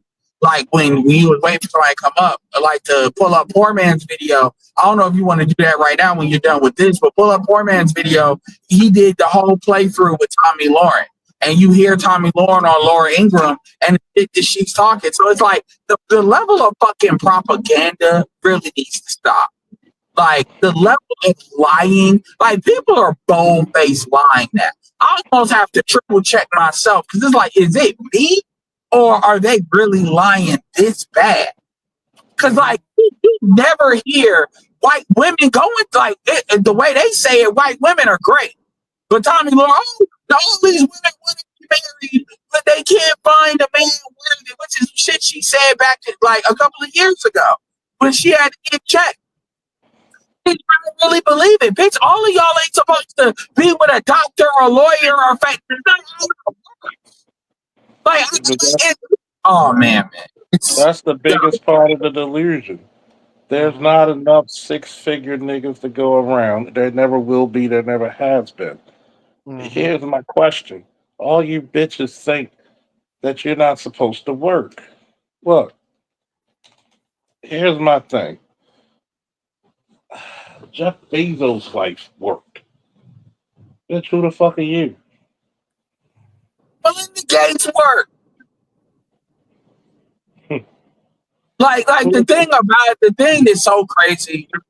Yo, I gotta tell you, when this is like it's like us talking about the Republic and the Republican gonna fall, and then things turn into the empire. But like on the when the crash out really happens, yo, that shit is gonna be beautiful. Even when they say stuff like we got to get rid of the porn, I'm like, good luck with that, but get rid of it because when you get rid of it, you gonna have to take it away from the women. Because guess who looks at porn and produces porn just as much? Thank you, OnlyFans. So you're gonna do something to the women, or you be like, and here's the thing: you do that, they're gonna just push the limit to Instagram, and they're gonna start crying. Like, so there's no way around this, no matter what route you take. Which is why they keep on trying to. I hate using that term SBE. But they are literally shaming, blaming, explaining the men. They're doing what that term is to men. Oh, you all are not good enough. You need to, like do better. The women are doing awesome, but they never show examples. You notice how they never show examples of this. You notice how they just say it and they don't show examples. They don't show statistics. If they do bring up statistics, they never source it. And when I say sourced it, I mean they never say this survey from these people. They just, yeah. Don't talk about BGS's wannabe stepchild like that. Big J Triple X. I mean, it's amazing how they're just lying and how people are just accepting it. And when she's talking about, oh my God, these chicks can't read, dudes can't read, these females don't know how to clean themselves. If you hear it's just a girl, it's like a dangerous mind movie in these schools. Heck, they was a lot better. And then it's like you don't get a clue that if you don't have, because what they're not talking about is that this didn't happen when you have men in the schools. You don't have men in these schools unless they're admin. And so it's like, oh no, and you Jesus. But they won't say that because then it's like you're blaming the way. We need more male representation as teachers and faculty in schools. The women have failed. Have you noticed? The more women you put in these schools, the failures come about. Because these women can only handle so much anxiety and they don't command authority like that. Hell, if you're dealing with these young, wild, and free hoes, you can't command them. Like the thing that gets me so annoyed about this, like when PJ talks about they experimented and everything, it's like you did this because you wanted permanent control. You literally tried to create permanent control. Oh, you believe that nothing would change. White people would just be on top. Nobody would compete and none of this. Now America is outside of Europe. America is the most feminized country. And now it's like, oh crap, we need masculine men for things more than just the military. So we actually need masculine men for other things. And it's like, oh man, think about that. And then they're too bitch made to basically tell the truth. So they're just gonna lie. Like BGS keeps talking about they're gonna change. I really believe they're gonna lie their way all the way to the ship at the bottom of the ocean. They really can't because one, the proof is in the pudding. You could just 50 fucking years. Some of your viewers, that's not even half some of our viewers' lifetime. There's a good amount of our viewers who are 25 years old and younger. Yep. So think about this. 50 years is a good it's a fantastic starting point for data.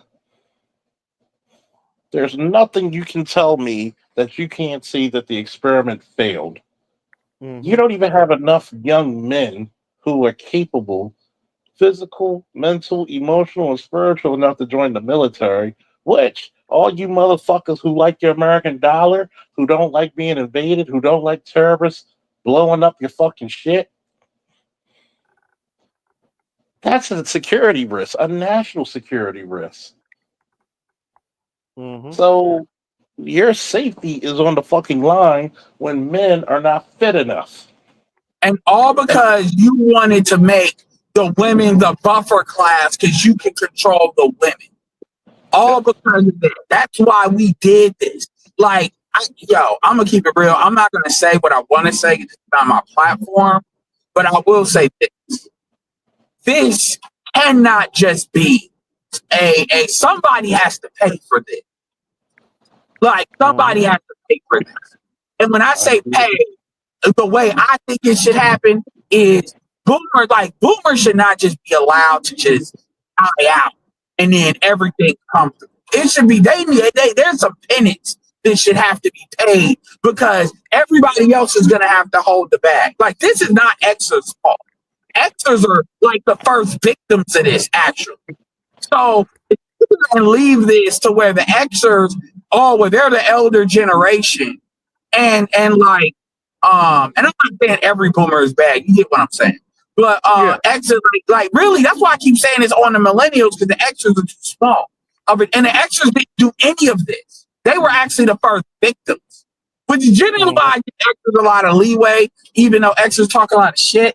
I give them a lot of leeway because I understand this. And they pretty much got like a short end of the stick like the whole way through. Just like the boomers got the good end of the stick the whole way through. We understand black men have had their unique problems. So I get that. I'm not trying to lump boomers in with you get it. But I'm talking about the controllers. Yo, somebody has to pay for this. Like, seriously. That's why that Medicare shit, I really don't care because somebody's got to pay for this. It cannot be on the boomers and the generations left to fix what one generation fucked up. And really, and I'll go as far as to say people need to be locked up for this. Like women, like or this history, like this crap where they get to do this and be like, oopsies. Oh, hell to the motherfucking no. Because that's the thing. And quite frankly, I'm gonna keep it real with you. The powers that be, but also white women. White women did this, and we're looking at like a community, the country as a whole. This is white women's fault. This is mainly their fault. Because none of this could have happened without them co-signing this. And they're the ones that literally have done the least and benefited the most. Black women have done their part, but black women are already living the fucked up reality. They're living the reality of the BS they created. White women below skated. Right, I'll leave it. I'm going to just say it like this. Black women were the handmaidens, yes. White women were the architect of destruction. You know why? Because they still managed to funnel all that money in their jobs to their families. Mm-hmm. You managed to you took away all the benefits that black men fought, died, and killed over. And this is the reason why I said black women need 100 years to make it up. 100, more like 150. I mean, yeah, and that's why, like, this is why I keep telling dudes, you all have this guilt complex. When these women start crashing out, all these young dudes that saying, I mean, I get why they're crashing out, but the reality is, what they don't understand is there's an answer, especially for black men thinking they're going to crash out. White men, it might be a little different because there's more of them and they're not going to be less likely to go with them as hurt, you know. But black men, they're not negotiating with you all. If you all be on a crash out game, what they're essentially doing is allowing you all to crash out in California in different ways. So when they really want to make the move on you all, they're going to be swift. When they want to do a stop and frisk and target you all, they'll have a whole latitude. People are going to be tired of y'all, number one, and they're setting you up, and y'all don't understand that. And so y'all want to play crash out games. You know the people that are doing that. Trust and believe they got something for you. And dudes need to pay attention to the fact they're locking these chicks up. Shay Sade said that it's it's a massive increase in uptick in how many black women are being locked up, and it's black women. Why? Because a lot of it stems from violence, and because they hit. Here's a history of crime. It's not like I'm an expert, folks. Women were never thought of being capable of doing heinous things. They always thought it was a man thing. Okay? So once they noticed when women went on their own, right? When women got on their own, you notice that women became very unruly. Yeah, I mean, it's almost to the point where these bitches have hormonal issues. Go ahead. They became very unruly. So much to the point where you started noticing upkeep in schools when it came to violence. And now, once again, you started seeing a lot of these young girls doing violent acts because this is how they engage with each other. Notice, you didn't see women go out in the middle of the street shooting each other. You didn't see them starting fights with each other. You didn't see that shit. Now, what do you have? You have a bunch of unruly chicks with high testosterone because you tamp down the boys so much, they pretty much are just feminized to hell. You never gave them any consequences. They grew up in neighborhoods and homes where don't hit that girl, she a girl. It was allowed to submit and fester. Yep. But you allow that to fester. And that's why I tell my son, if a chick's big enough to hit you, she's big enough to get struck back. Fuck all that shit. Because an ass whooping kept a lot of broads sane. Let's just keep it above. Well, another thing, Charles, is they use this as a way of controlling men, because this is just one more thing that men have to think about, and like this that always come back to shit like that. Like I like to talk about what the corporations have done, and because I like this is not just feminism is there to control men. It allows the elite, because they can't pull that shit in the same way in the upper echelons. Like in the top 1%, I mean, they can still get their money taxed and stuff, but they can make it back. So really, it's like you're giving them, just like what happened with Mackenzie Bezos. Jeff Bezos made that money back, or like Elon Musk. It's a different game. And the 10% generally are good too if they're adjacent and they're not doing crazy stuff. But the thing is, all these things are designed. I always go back to Vietnam, because when dudes were really saying they didn't want to fight that war, that's when they said, yeah, we gotta, even the white boys, yeah, we gotta find a way of dismantling this, because masculine men was, it's kind of like, it's not the fourth estate, but you guys got the government, you've got the corporations, you've got the people, and the people that you had to really worry about were the men, because men are going to challenge the environment, as you know, right? And so they knew the women are not a problem. They never were a problem. Even Ruth Bader Ginsburg said the law is not even designed to control women. The law is designed to control men. She slipped. It's social norms that typically control the women, and they can deal with that at their leisure. That's just a matter of money and propaganda and time, right? I'm going to say this and I'm done. So all these years, it's not that they just did it just to do it. They did it because they wanted to control men and keep, the DNA of America, race, gender, and class. And the women basically went along with it. That's why everything that they suffer, even I don't give a damn about it. Because ultimately, you're just reaping generations of what you sowed. And then all of this stuff where they talk about, well, we got to change, we got to do this. Because here's the thing.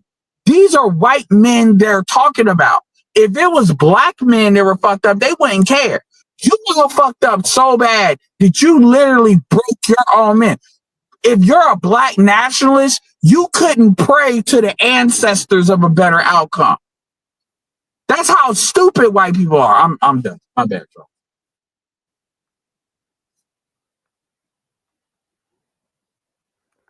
Yeah, what's going on?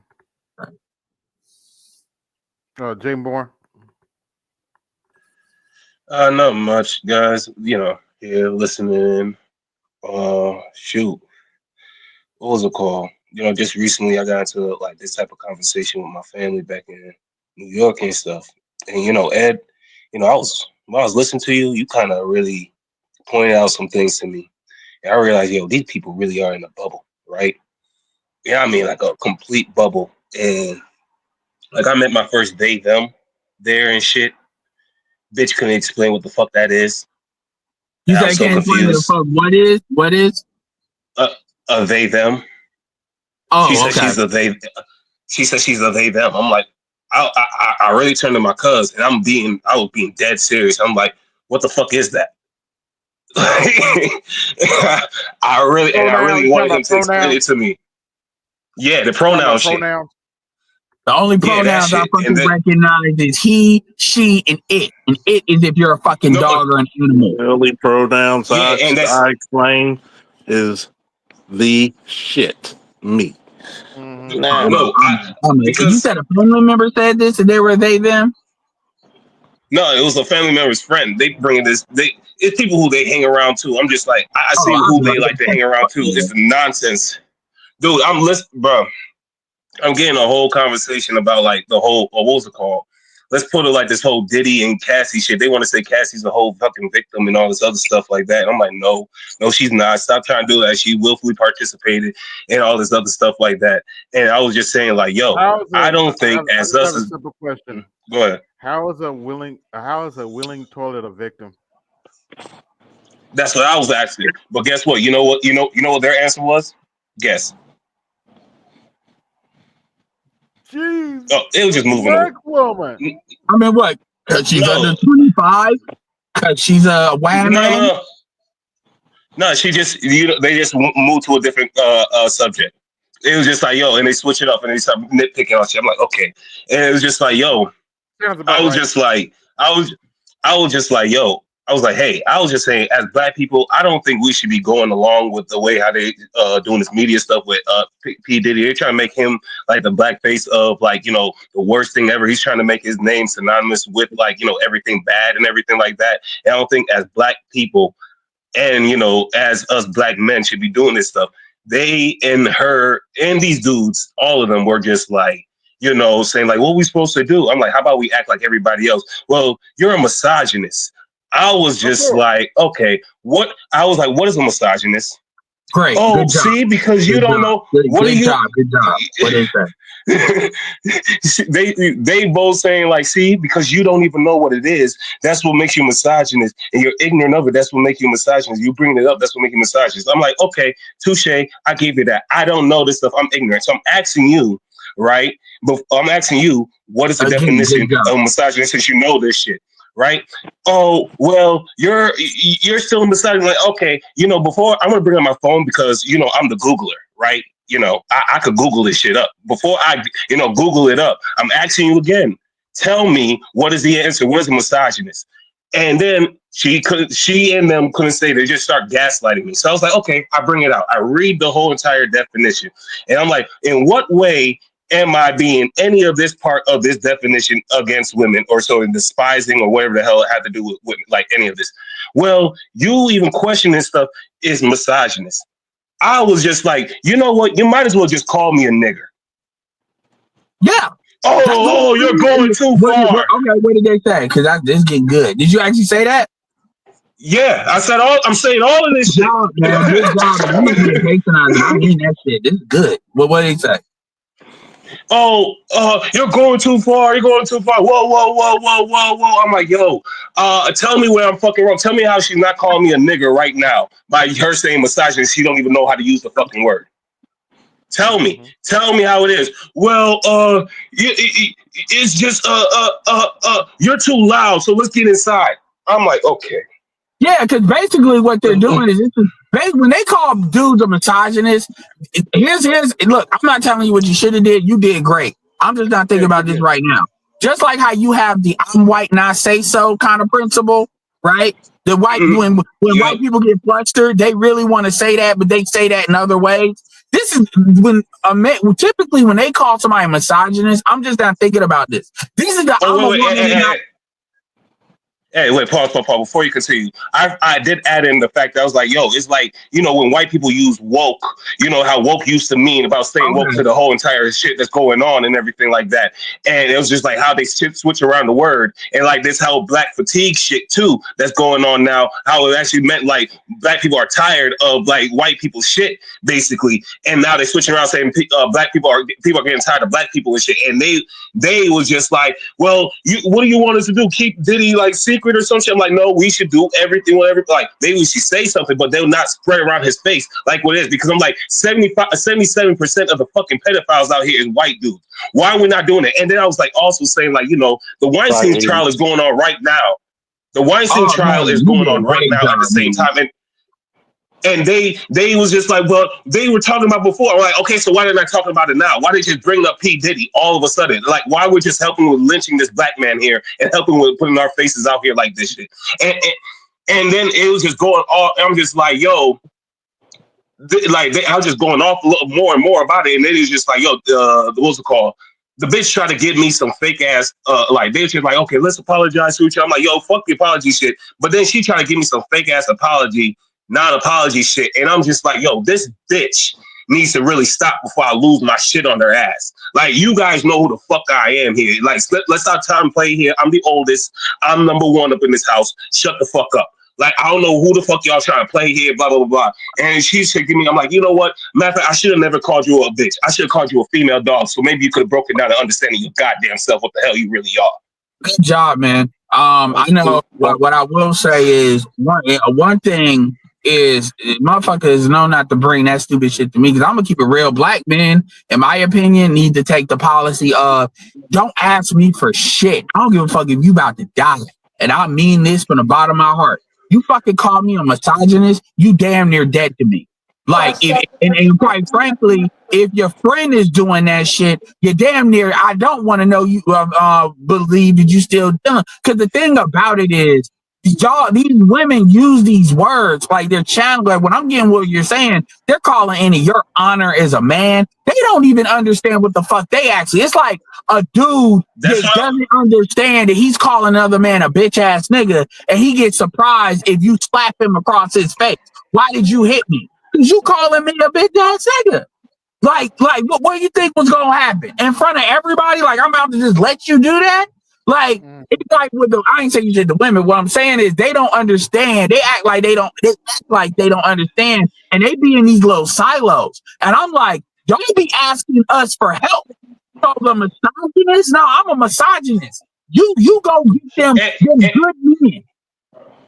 Yo, they was trying to gaslight me about saying like, oh, why are you so triggered about the word misogynist? Why are you so triggered? I'm like, dude, because you don't even know the word that you're using. This is like the seventh time you call me a fucking misogynist and you don't even know the meaning or the definition of the word. I read the definition and you can't even do anything. That's why we need to start calling them misandrists. Yeah, no. Pause. What was funny, right? When I started saying, you know what you really are? The opposite of misogynist. And I was like, I forgot the word. I was like, oh, it's a misandrist. Oh, I'm not that.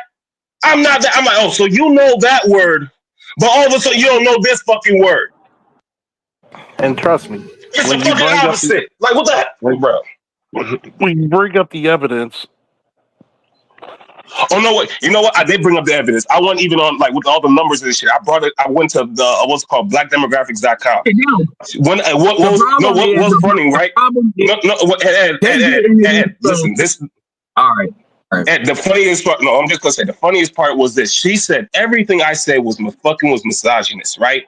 And then she said, unless I bring out the numbers and facts. Then when I bring out the numbers and facts, she said I was still misogynist. I was like, where the fuck am I misogynist? And I was like, I look at where. Go ahead, Charles. My bad. Go ahead. My fault. Go ahead. My fault. But I mean, bring up the evidence. Bring up the evidence with the people.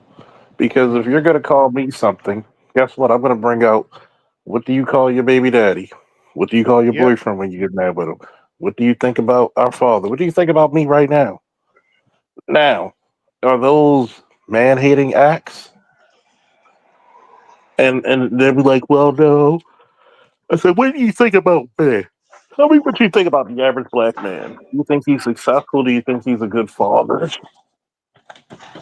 Good husbands? Or do you think they just slime of the earth? You know what's funny, Charles? You know what's really funny? My cousin, right now, the one that's really going so hard in the paint defending this shit, right? His ass, right? Just like a year ago or something, he let his fucking what's it called? He was about to let his baby mama take his kid and get like primary custody for the year or something like that. And because she always keeps saying such and such, I told him like, yo, bro, that's not a good idea, man. I think honestly, bro, I know you guys think I'm negative. I'm just being honest. She's gonna, like, if you do that, you're just giving her leverage over you. Like, you're just giving her the keys to the kingdom, bro. You shouldn't do this shit. Didn't want to listen to my ass. Now a year later, his ass want to go tell me like, yo, you were right. Now he's going. He went to jail and shit because he got what was it called? He was trying to see his kid. She make it hard for him to see his kid. He ended up breaking the door or some shit. Like, you know what I'm saying? But he didn't go into the house. He's good. But he ended up going to get like spazzing out because she's doing all this shit. Or something, and they blew that shit up. I know that play. I know the play. Yeah. Dudes let their emotions. All it takes is one emotional fuck up, And they know it's always interesting how they know what to do. I'm about to say this and I'm gonna hop off and I'm gonna listen. This is a great story, by the way. I actually might clip this, but and I got recording. Ed, I recorded after when I spazzed out and called a bitch and I checked her on. I just like said that shit. Then my cousin was like, "Yo, how about we?" I was like, "You know what? How about we record this shit?" My cousin was like, "Yeah, let's get record this shit." I'm like, "Yo, matter of fact, yeah, let's get the podcast shit." So I started recording everything. Like, dude, I got like 4 hours. Like, bro, I'm clipping out. Oh, I got you. Okay, I got you. But I'll say this. Well, yeah, you did a great job, and I wish I more do. Because the thing about it is, it's like, especially you being the oldest, I'm the oldest. We all know how it is. You all don't. When you call me this, you're calling me a woman beater. This using this word to shame me. You like, I'm gonna keep it real, and I've said it. It's like, yo, I'm gonna keep it real. Calling me a misogynist, you might as well be calling me a pedophile. Like, you're calling me somebody beats women, will snatch kids, because that's what y'all be believing it is. Like, if I describe to you, give me some examples of misogynists that are like famous people, and they're gonna bring up the worst of the worst. Like that, if you actually ask them, give me some examples, give me examples of misogyny, and give me people that are examples of it. And they're gonna bring up some horrendous shit. And it's like, you all are doing this to try to shame me. But the reality is, like, this is disownable. Ed. Yeah. Ed, you know what's the funniest part about this shit too? The other thing I was saying, like, because I was listening to her, I was just like, it's just like, oh, so all these niggas are so damn bad. They're beating up on the women. They asked me this question, like, yo, you go to work, you give me your best job at work, your best self at work, and you go home. What are you giving your woman? And I'm just like, in one context, are you asking me that question? I'm trying to figure this shit out. You get me, like, what do you do at home? I'm like, so you're saying what, like you're saying that dudes are going home beating their women after they get home from work. So I'm like, okay, so you're saying all these black dudes are doing this shit. I'm like, yeah, okay. So let me ask you this. How many black men have you met so far in your life that have done that? Huh? I don't hang around with those dudes. Okay, but so far in your life, and you in New York City yourself, so there's millions of people here. How many niggas have you met here that's going around beating their wives, right? Exactly, beating their women. They was like, I never met anybody that did that. I'm like, okay, so where is this magical shit coming from? Mm-hmm. Like, where are you saying that all these dudes are just beating up women and all this shit? So you're telling me, like, so I'm asking you, like, you go home, you go to work every day, you got a girlfriend and everything like that, you go to work every day, and what's it called? You had to deal with being maybe called a nigger or some shit out here. You got to deal with all this shit. So you come back home, so you beat the fuck out your girl? No? Okay, so what the fuck are you saying? Like, you're making it seem like everybody's doing this shit, so where's everybody? Yeah, people are in these silos. And they had this conversation. I would be definitely want to hear that before I actually, do whatever you want me to do with the content. I want to hear this. But the thing about it is, what really, again, this is why I keep saying, dudes have to start drawing red lines. And it's to the point where if I even think you believe that shit, because women always play these games about saying, are you a Kevin Samuel fan? And all of this, all that, like they about to pressure you or make you scared. Yeah, I am. What you gonna do about it? Make you scared. I'm like, yo, don't act like you need to be the same chicks that will ask you for stuff. Like, especially if you talk about in your family, they will ask you for things, favors, and all of this. Dudes in their family will be doing favors for these chicks with nothing in return, and then they out here just throwing that out over an opinion. It's like, yo, I want you to understand this is the equivalent. Like, call me somebody a misogynist is equivalent of you saying that you like Megan Thee Stallion and I just smack the shit out you because I don't like her. That's literally what you're doing when you say that. Like, you may not understand it because dudes aren't responding in that way, or they're not getting really angry, or they'll just be like, what they'll do is they'll kill the argument. Because usually dudes are trying to have sex with a chick. So you're not having these conversations in a way where dudes are not making that calculation, right? Mm-hmm. But ultimately, my family, anyway, you did the right thing, man. But dudes got to start really drawing red lines on that and being like, look, y'all can be by yourself. Like, cause y'all ain't gonna sit here on the one hand, dudes are providing this protection and security, as a network because you may be a cousin or a family member. But on the opposite side, you all are. I call it like, yeah, that's crazy. And I called it. I called it out. I was like, yo, all of this shit's going on because all y'all don't want to admit that y'all a bunch of side bitch babies. Like, come on, this is a bunch of side bitch baby energy going on in this goddamn household right now. Y'all just really protecting all these bitches out here because you can't really acknowledge that your mama was probably a hoe. Shut the fuck up and was a side bitch. Shut up. Like, and when I said this shit, and I was like, am I wrong? They all like looked up, they paused. They turned their heads and started laughing a little bit because they couldn't say I was wrong at all. I'm like, exactly. All y'all are like the majority of y'all basically all products of side bitch babies. Like, come on, man, stop lying. And you can't say I'm lying because I'm the oldest. I seen it. Like, you back there. You pulled out the armor piercing rounds. I don't have no time for the lies. This conversation, yeah, you going where a lot of dudes are not. No man's gone before. Dude, that's when my aunties, my mom, all the dudes, everybody just shut the fuck up when I come in the room because they don't know not to really play with me. I'll unload the whole clip on their ass. Yeah, especially if you one of these dudes, like you got dudes in a family that are like anchor dudes. They either got a house, they got money, they doing favors, and it's like people be disrespecting you over a conversation. I'm not necessarily like I don't think Cassie is kind of a victim, but Cassie low-key aided and abetted in that too. She's not. I mean, she got paid millions of dollars. That's one other thing. I'm like, dude, she got paid. You are right. And I did a video saying, do I think if Cassie can get the money, I'm not going to be mad if she get the money. The way they're trying to frame they're trying to frame Cassie as a martyr. That's what I don't like. They're trying to make her a martyr. Basically, it's like what BGS said. It's a part of the game. If she can get that money from you and Diddy is scared because he's got those skeletons, that's on him. But Cassie's not a martyr. They're trying to make her like a symbol, just like how they made Rihanna a symbol, even though Rihanna was really the violent one. It's just Chris Brown went overboard and putting her down. But the reality is she was the one that activated the violence. And quite frankly, Rihanna is a violent bitch, but they make her a martyr. That's what you're saying. I absolutely agree with that. I'm not so much mad that Cassie got her money, but the reality is they're trying to make her a martyr. And they're using Diddy as the face of all black men. This is why I don't like when that dude said all black men are accountable to the Diddies. The truth is, R.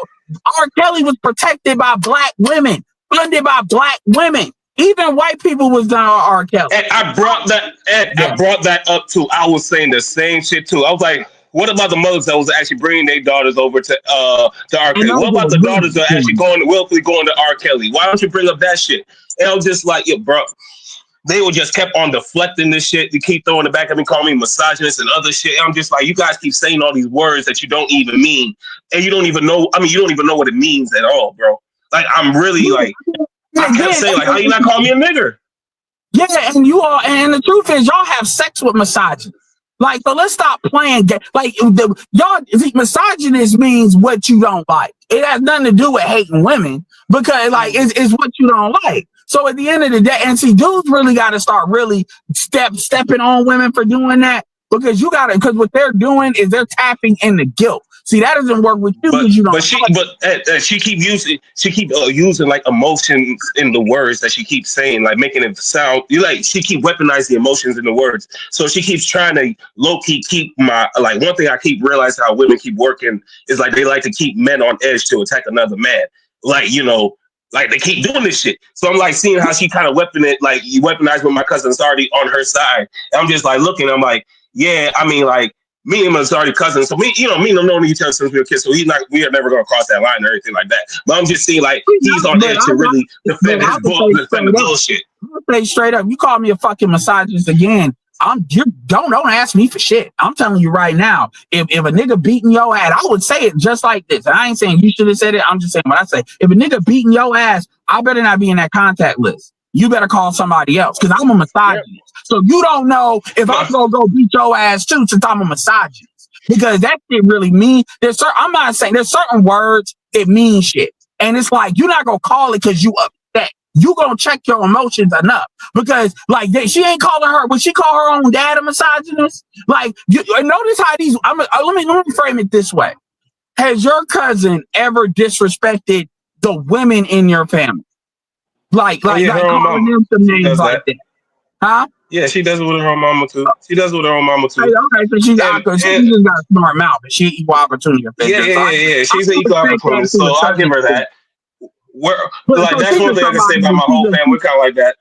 Okay, so she's slick with the mouth when she bad. That's what that is. And it's like, okay, that's not gonna work. Okay, I can respect equal opportunity, but the thing is, and the reason I ask that is because if she play that game with elders in her family, I don't know how your family worked, but my family would slap the shit out of the younger female. Like you do that, you getting slapped with a bony ass hand, or if she too old to slap yourself, like that little girl, they'll get that little girl treatment just like that. So they know not to pull that on the women, because all the women just slap shit out of them. But that's why I be like, that's why I'm like, I be kind of checking all the older women and shit, because I'm like, this is all your fault, man.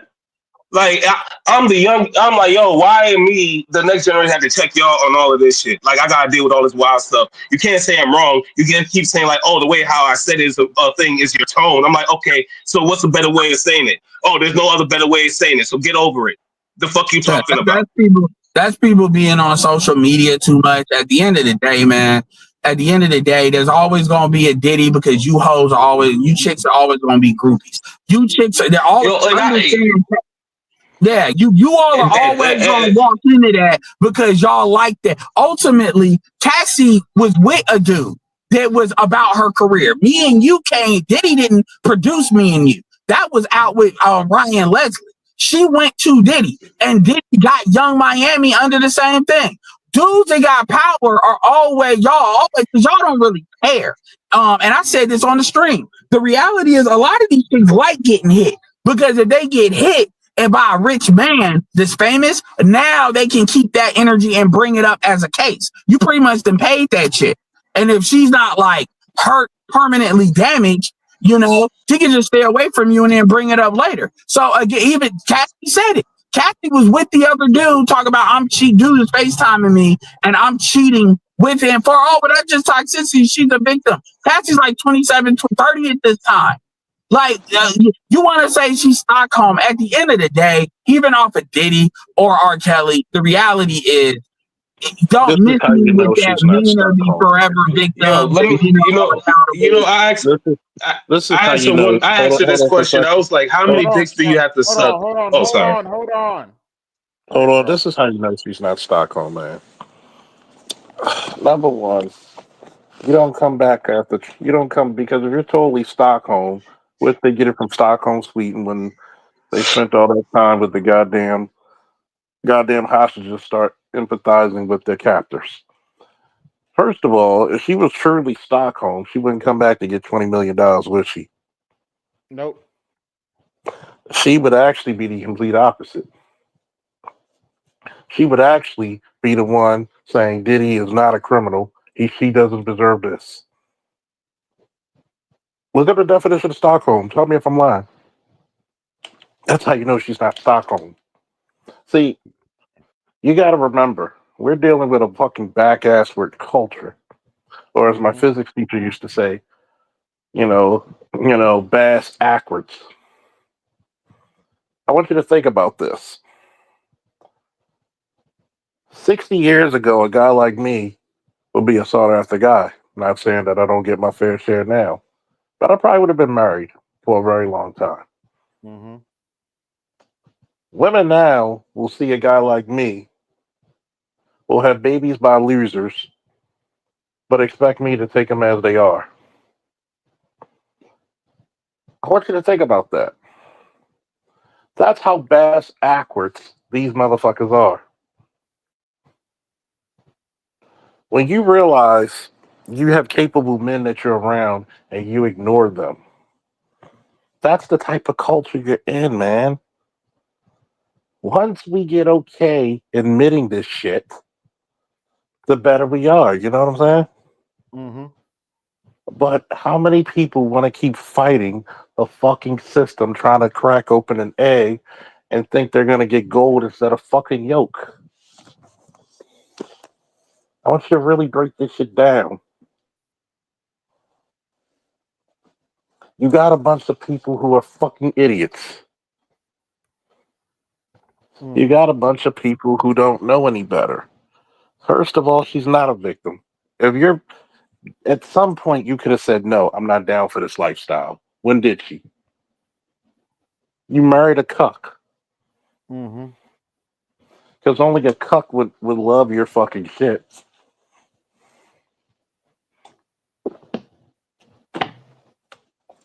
So when you're looking at Stockholm Syndrome, she wouldn't be in the fucking courthouse trying to get the money, trying to put Diddy on trial in the first place. But not one motherfucking YouTube even pointed that out, did they?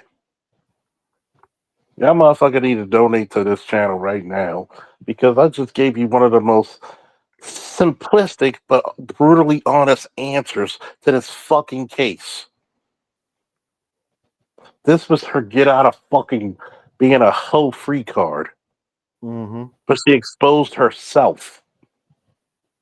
Yeah. And there's no Like I retirement. said, how you defend being a walking toilet? Quite literally. Yo, I asked my cousins this stuff. I was just saying, like, yo, dude, you guys keep saying she's a victim and everything like that. She's not a hoe and all this other shit like that. I'm just saying, how many dicks does she got to suck till you want to call her a hoe? Like, come on, man. Is it 1 dick, 2 dick, 10 dick, 12, 100? Because she already did basically all of that so far. So I'm just saying, when you going to say she's not a willful participation, because she got paid like millions of dollars to suck dick. I'm just saying, like, goddamn, that's a lot of money. That's a lot of money. Like, come on. And they didn't want to answer any of it.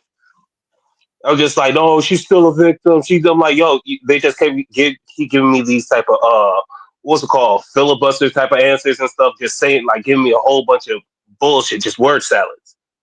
And I'm just like, yo, tell me where she's a victim.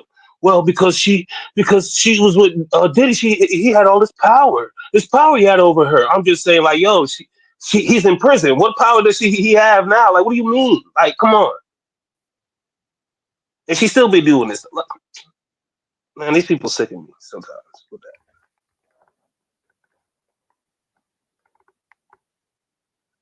Yep. At the end of the day, we got to be able to keep frame and say, you know, this is wrong, regardless of who's going to take the hit. Yep.